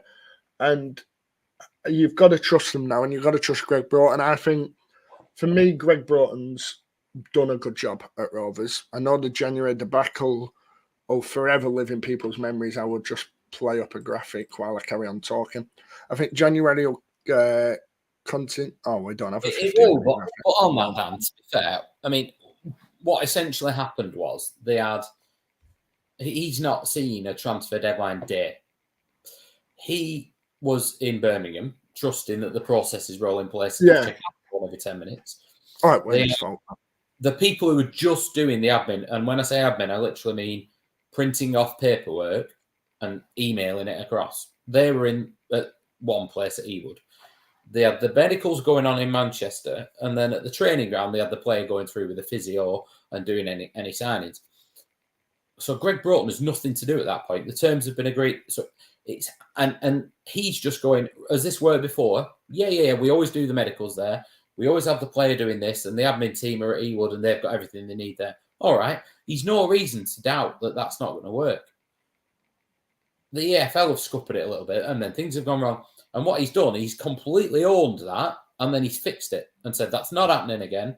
Other than some of the health checks that they need to still do in Manchester, the rest of it is done in one place. They've been organised, and he also came in late, so he couldn't do everything when he wanted to do. I think it's really, really harsh, the stick he got for that. He owned it, and he went, do you know what, I'll take that. I'm headed for it, essentially. It's not him, and he's fixed it. So I think, what'll happen is John, I completely agree. I think we've got to give the time to back it. Ollie, this is the exact chance that, the exact way I sum up this window. The potential there, brilliant. I think the players we've added permanently will benefit the squad, not just this year, but moving on. Yeah. I feel we're signing short of what we might need, but you always feel that, though, don't you? Yeah, you always do. You always go. If we'd have gone and got, let's say Raksaki had come in last night, we'd have been sat here going, left back though. Could we have done with an experienced centre half? Could we? You always feel it. Yeah, and this is something you've always got to put up with. It always happens. For me, it's been a positive window. I think Greg's done the job he needed to do. I think he's had a very hard job with all the issues going on financially, etc. Never any issues with that. Now, whether it pays off or whatever, I'm sure we'll probably discuss this window in January. We'll discuss the transfer positives, failures, etc. I think now's the time we've got to go forward, back the lads, see what happens. I'll be honest, and I'm not just saying this to be like, oh, well done, the fans. I think if the fans continue to back the team the way they have in these opening games, even when things are going wrong, like they were at Rotherham and people still back, that will push this club on a bit more this year. And I really do think that we've got what we can. GB brought in European market. This is it. We're getting these foreign players. We've got this. And John, I completely agree. I just hope that if Rovers don't make the playoffs, people don't see it as a negative season, because it's not at all. If we're seeing progress, I think it is. I think we're all expecting the ADT to probably go in the summer. If we don't go up, which we're not going to go up, but but do I trust Broughton to have identified a replacement? Yeah. That the whole point of having Greg Broughton, or our director of football is that you establish a style of football for the club, and the new manager just slots in a bit like Swansea did a few years ago. They had Brendan Rodgers, they had Martinez, and it should just seamlessly carry on. I mean, obviously it's easier said than done. I think the one thing that people should look at with Broughton and have real confidence is how quickly did we react to the changes in the rules for the foreign signings, the work permit change. We acted instantly, and no one expected it to happen. They thought it might happen, but maybe before Christmas, maybe by the end of the window, but not that quickly. And we were ready to go, and we got Sigurdsson in almost immediately. So that shows how much planning's going on, how much preparation, and how prepared they are. I feel we're in good hands with Greg. I really do. And we'll look at how flexible he's been. So he's had that. Then we've had the change of budget. Yeah, we've had put some players coming in, some not, and then they've not come through. We've had injuries to Sigurdsson and things, and they've reacted quite well, to be fair. Would you play Volstead over Pears? So we said, not yet. It's hard. I think I find looking at the window tough, because I try and look at the window as I try and look from an outside perspective of Rovers doing it. If I look at Rovers thinking they've made these signings, I'd be like, don't know much about them.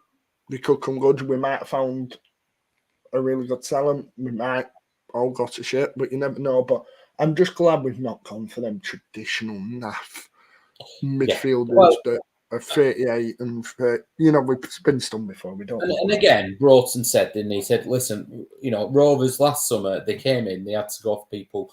They could get a lot of reports, and they were safe bets. They were 7 out of 10. So they brought in Smodics, they brought in Britton, and they brought in Hyam.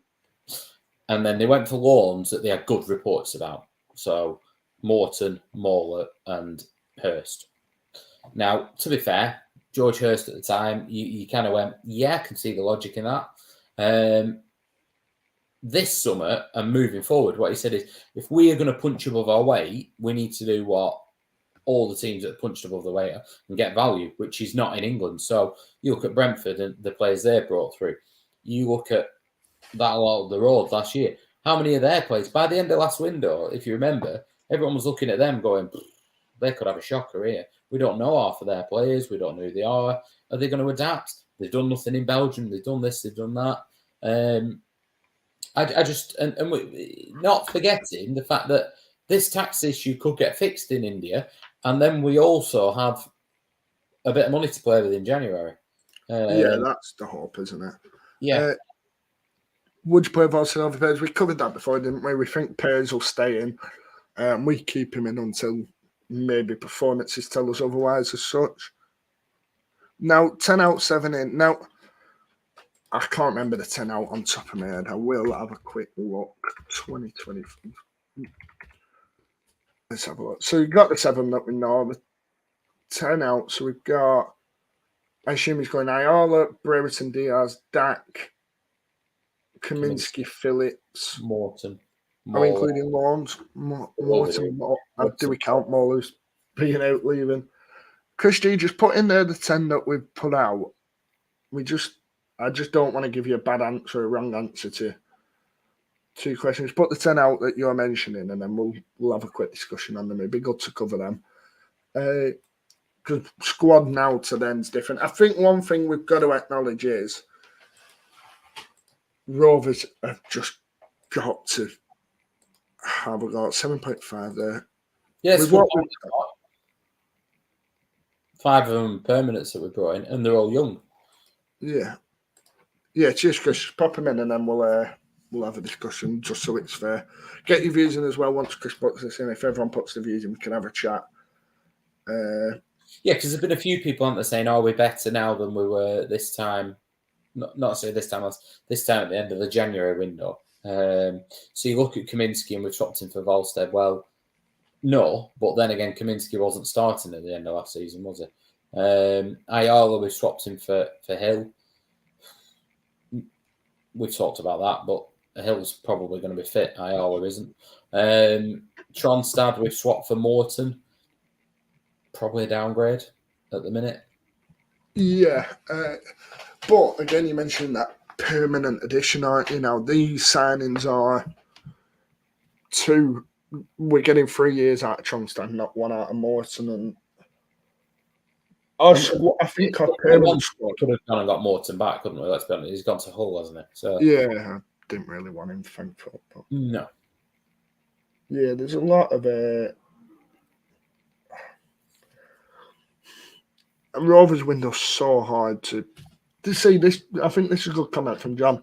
All young, yes, good. Our style plays high intensity, which it is.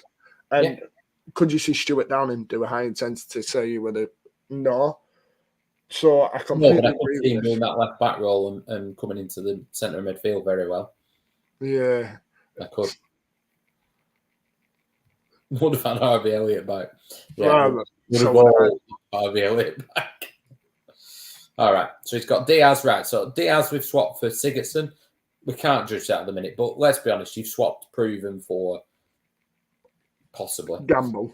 Dak, if we take Dak last season, and say we swapped him for Ennis, is that fair? Well, yeah. I'd hope for 10 goals off Ennis. We've said about Ayala. I mean, Buckley's the one, and if he goes up. Thomas, we swapped for Moran. What did you think of Thomas? One sec, who's KP? Is that Kaminsky, I guess? Just because Kaminsky's not there. Yeah, it must be. Yeah, so Thomas, now. I think Sorba Thomas was a bit overrated by the Rovers fans. I just feel that Sorba Thomas was... I've just been followed by a Lincoln fan on Twitter. Does that mean we're going to end up Jack Vale? I'm just thinking then. Anyway, so Sorba Thomas, I thought was very... No, I agree, he didn't work out for... He was that winger that wanted to come inside, and he tried playing that real ball along the floor a lot. And I think that would have worked this year with Harry Leonard up top. I think that's what Leonard suits, but the issue was he was playing that to Gallagher, who isn't that kind of player. So I think he was, and it was fact he constantly tried it. I think he was just very much an attacking winger, an average attacking winger that will do a lot of that this year. He's been given pelters by Warnock already this season.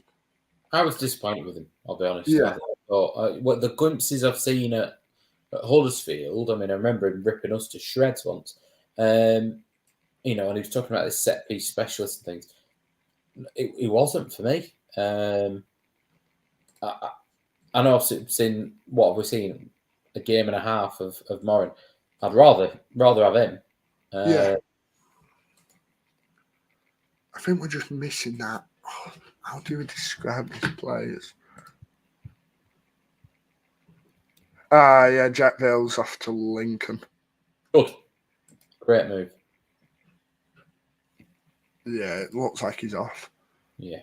Yeah, so that's that done. Buckley's going to go, I believe. He'll probably go just after deadline. Because they can announce it, can't they? It doesn't have to be out there by... But we will, I think if we round off about 15:15 mark, we'll have a few more questions, etc. And then we'll round off. Any questions people want to put in, any discussion points, really enjoyed today. I think you guys have helped make it a lot as well by giving proper questions, giving discussion points as such, because it can be hard when you're trying to, trust me, I know it might seem like we're just sat here discussing Rovers, but when you're trying to get 4 hours out of, well, luckily we've had a bit of news, haven't we? But when you're trying to get 4 hours out of a club that aren't going and signing free on deadline day, it's blinking hard, I tell you that. But thank you for everyone who's really gone and helped the channel. And back to voting the FCAs if you haven't already. I'm delighted deadline day's done, and I'm delighted the transfers finally out of here. I'm sick and tired of transfers now. I'll tell you one person who needs applause, or a few people, are the local reporters that have to cover this every year. Oh. How on earth they put up with all the tweets and getting info. Like, so when we do it, we're obviously doing it unpaid. We get, I'd say I get a day when transfers are going on, 10 messages. I'd say I get 2 that actually come into fruition and everyone else is trying to make stuff up. Now, when you're a reporter and everyone knows you've got to report on transfers, I imagine that's escalated 1,000 times as such. Yes, ZP, I will do a roundup of players in and out just before we finish. Yeah, I think everyone's just glad it's done. Now, from what the player describes himself, he describes himself as a pacey, quick player, likes to get in behind, but he's willing to come back and drop. And getting in behind is what John Dawes want. It's just whether he can get in behind Championship defences that will be. I mean, to be fair, his stats last season are unbelievable, aren't they? Yeah. So he's played 3 times in shots. Jack Vale done. Just people's reference. Sorry, Mark. Go on. I was saying he's played 3 times in the Bundesliga, so he's obviously at Borussia Mönchengladbach, and he was in their second team. So he's played 3 games for Borussia in the first team. He's played in the Regional League West, and he's played 30 games, 15 goals, 13 assists. So let's be honest, he's going to do that in the Championship without doubt, and we'll be in the playoffs. So job done. That's it. I feel that it's so hard, isn't it? And this is, I don't think a striker loses that eye for goal. If they know where the ball's coming, they know where to run. I don't think they lose that eye. I think a step up in level might be hard for him at first. I think he's one we're going to have to be patient with. Yeah. I think if you've seen the right signs from him, that's a positive, and that's where we'll go from. For Jack Bale. Sorry? Season-long loan for Jack Bale. Perfect. So I think you look at these and you look, and you've got to just say that Rovers will know that these lads take the time. Sammy Smodic come from English football and took his time. Domheim fitted straight in, didn't he? But look at Smodic going forward. He took his time to get in. He might need a run in the 21s. That might be a stage where they put this German lad in the 21s. He played, because one thing I want to mention with the loans as well, there's a lot more 21 fixtures this year. I'm glad Chris knew I was joking, by the way, when I said obviously he's going to go and get the same in the Championship. But yeah, I feel that with the 21s, the fixture list is a lot more tighter this year. There's a lot of Central League Cup games. There'll be a Lancashire Senior Cup coming in. There will be... There's the Premier League Cup as well. Premier League Cup. I mentioned the Premier League International. Now there's the league. There's everything. There's a lot of games. It's a lot of different schedule-wise as well. This league, it's a bit like the Champions League is going to be next year. Oh, have you seen this Ollie's putting on, right? So this is coming from... If you go on Telovic's Wikipedia, so it says on his personal life, so it talks about him being born in Germany. It says he was a talented sprinter in his youth, once clocking 10.01 seconds for the 100 meters at just 17 years of age, right? And you know it references things, so it's got number 3. If you click on the article number 3, where it supposedly talks about this, and you can translate it to English on Google, it doesn't mention it at all. There's like not even a mention. I think it's got some that put it on Twitter as well. That if you ran that this year, the only reference to anything about being quick is him. He mentions it in one. Well, yeah, he does, but he says here, I was a little nervous at the first training session. After all, the step up to the pros is a big one. This is when he was under Daniel Farke, by the way. It went away relatively quickly on the pitch. That was it. That's the only mention of any speed. So, how long did it say? 10? With my speed, I can easily advance into the places. Did it say 10 seconds? 10.01. What's the world record? 8 points from it. But I've just had a look. So it places him, 10.01 places Telovich, joint 190th ever in the history of 100-meter running. So out of everyone that's ever ran at an athletic level, it'd be a joint 167th, which tells you everything you need to know. If he had ran that, then he wouldn't have gone into football. Steve says he can do it in 9 seconds. So there's only one way to solve this, isn't there? Really, we need to get Rovers down to the training ground. It needs timing. Oh, the Lincoln fans are quite happy with Jack Vale. Are they?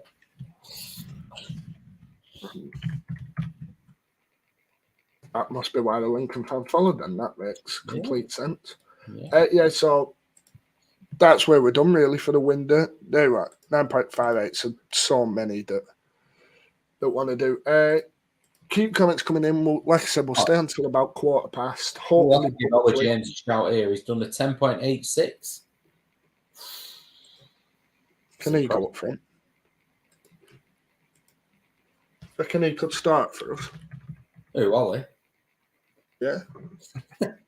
We'll have him up front if he wants. Right, so Chef Wednesday have just announced Jeff Hendrick.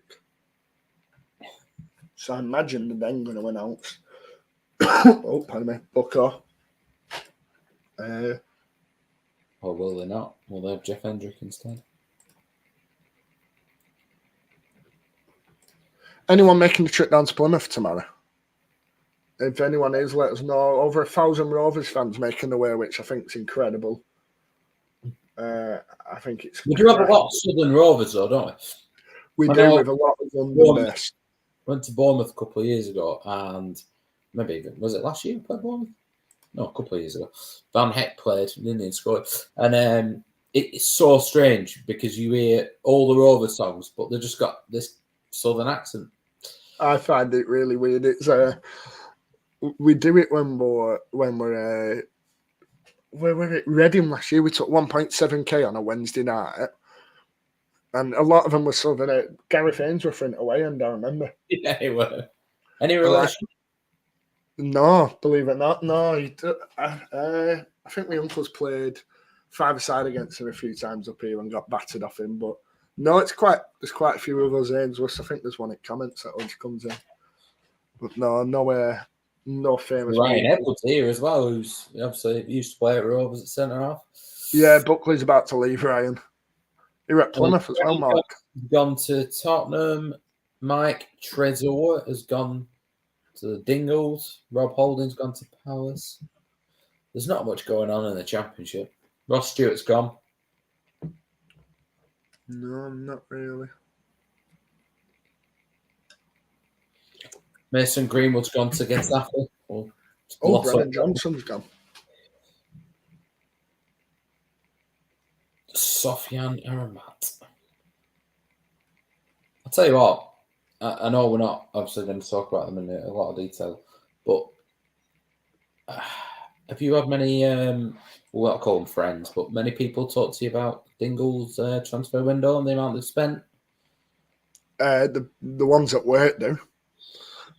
I work with a few of them fans, and I know they've been the shots. I think, like we said, we won't go into them too much. I think they've come into it this year, and they're in a position where company's got to perform this year.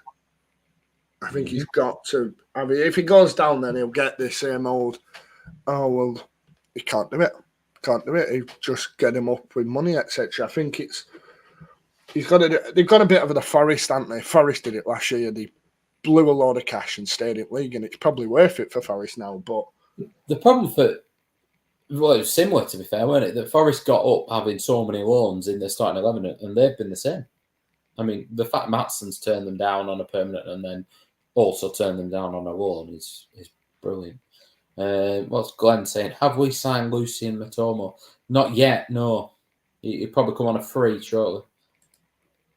Luca Toni's also at the training ground, I believe. Oh, can you hear that? Now he's outside. I think people are leaving the pub. Ellie Harrison on 10k. Yeah, that. What did you say about that? Saying Luca Toni's at the training ground, isn't he? Luca Toni, fucking I just got a message off Lincoln. Lincoln fan. Yeah, I think Rovers will round up the business very soon. We'll still have a 5-minute wait and see if Buckley's announced soon. Yeah.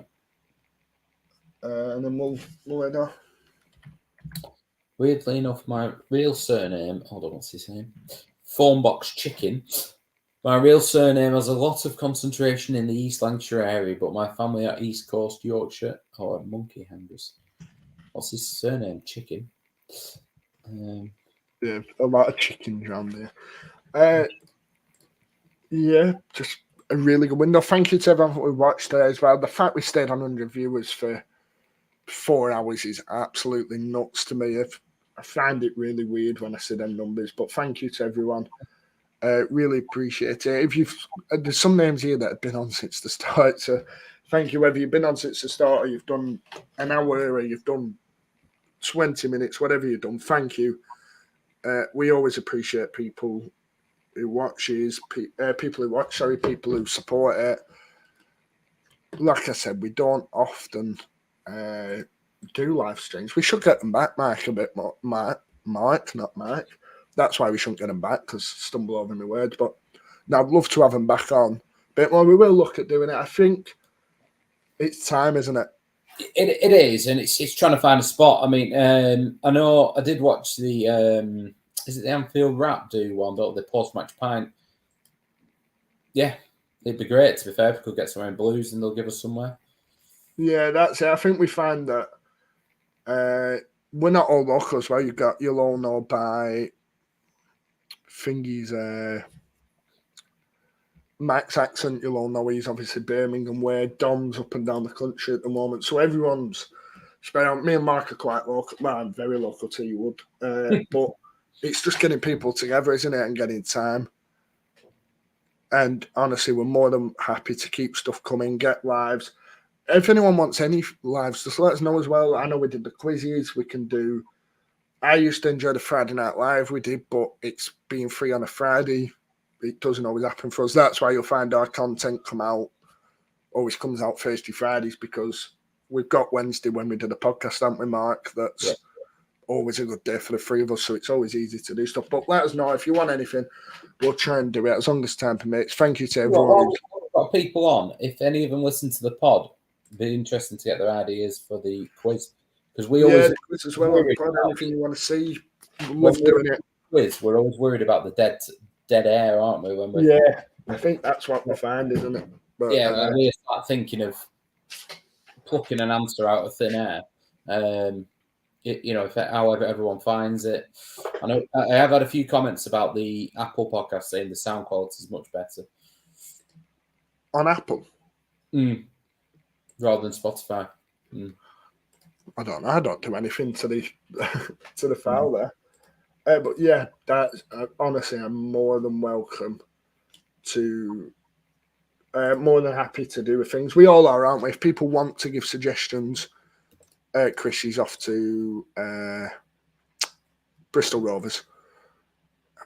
Yeah, good sign of village. Yeah, if anyone wants to give suggestions, please do. We'll try and put any ideas in. I think when we first started, the idea of match day watch-alongs were a suggestion. That's what got the channel going. People want different stuff. In terms of content for matches, I know people like seeing vlogs. I'll be honest, the reason I don't do vlogs is I can't be asked. And I want to enjoy the day as such. I don't think putting camera in people's faces around us as well is the way forward. I know people love them, and I like the content as well, but I don't really see the point in putting the camera in people's faces. It just doesn't sit with me right. But albeit anything else you want to see, though, you can let us know. Johnson Clark Harris come to Bristol Rovers. I believe so. Oh, Chef Wednesday, room for one more. There we are, mate. This is going to be Buckley. The watch-alongs, it's just having people to do it. Kevin, now, we had Jared, we had Ollie, different commitments, stop them, and time was always an issue. Now, I'm not saying you can watch.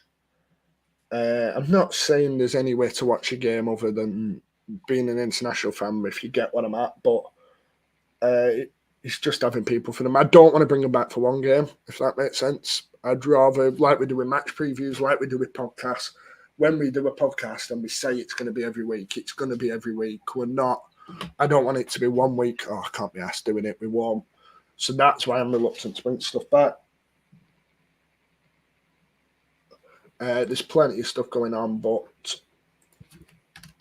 yeah, just let us know if anything you want to see. Safe journey for everyone going. I'm going down to Plymouth. If you see me tomorrow, I've not had any sleep, so I apologise. Buckley's about to be confirmed. It's just one of them days, but thank you to everyone for watching. No, don't have a clue what you're on about, Autumn. Half time. God, have you ever tried getting peace and quiet at Ewood at half time? It's an absolute pain. My issue with putting content out is, and I know some of the videos can be short, etc. I don't want to put stuff out for the sake of it. I think you're the same, aren't you, Mark, that putting too much out, I think, filters it down as such. Buckley's gone, by the way, a January release clause. But yeah, but plenty of suggestions. Keep them coming. Roverschat _ on Twitter. Leave them in the comments. You can email them at roverschat@gmail.com if you want to. But we'll round off there. Mark, thank you for coming on. I'm losing my voice after 3 hours 46. Really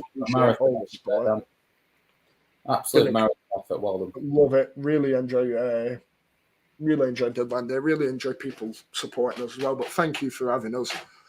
And thank you to everyone for coming on. Sam, Dom, and Mark. Mark, prediction for tomorrow while we've got you. Let's go 3-1 Rovers. 3-1, we love it. Thank you very much for watching. To everyone, hit like, hit subscribe, vote for Roverschat in the FCAs. If this doesn't make you vote, then I don't know what will. 3 hours, 47 minutes, 20 seconds of content. Go and vote for us. Use all the links down below. Hit subscribe, hit like. Mark, anything else they need to do? Well, obviously, other than vote for us, Dale Juice wants us to become Arsenal TV. If I can find a tie that's a Rovers fan, I happily will for you. But after he got humbled the other day. But no, thank you, everyone. Subscribe to the podcast on Apple and Spotify. You'll find everything over on Twitter. That's the main place to follow us. But until next time, thank you for your continued support. Rovers have made 7 signings. Oh, I'm not rounding off. I'm doing a run through for someone before someone else. So, Rovers ins and outs for the window before we finish up. So, permanent team, we've got Arno Sigurdsson, Niall Lennis, Sondre Tronstad, Leopold Volstead, Semar Telovic. On loans in, we've got Andrew Moran and James Hill. And out, we've got Daniel Ayala, Ben Brereton Diaz, Dan Butterworth, Bradley Dack, Dan Pike, James Brown, Teo Eden, Thomas Kaminski, Ash Phillips, Felix Goddard, Jared Harlock on loan, Georgie Gent on loan, Ethan Walker on loan, John Buckley on loan, Jack Vale on loan. That's where we'll round off. Thank you very much for watching. Vote for us in the FCAs, and we'll see you very soon.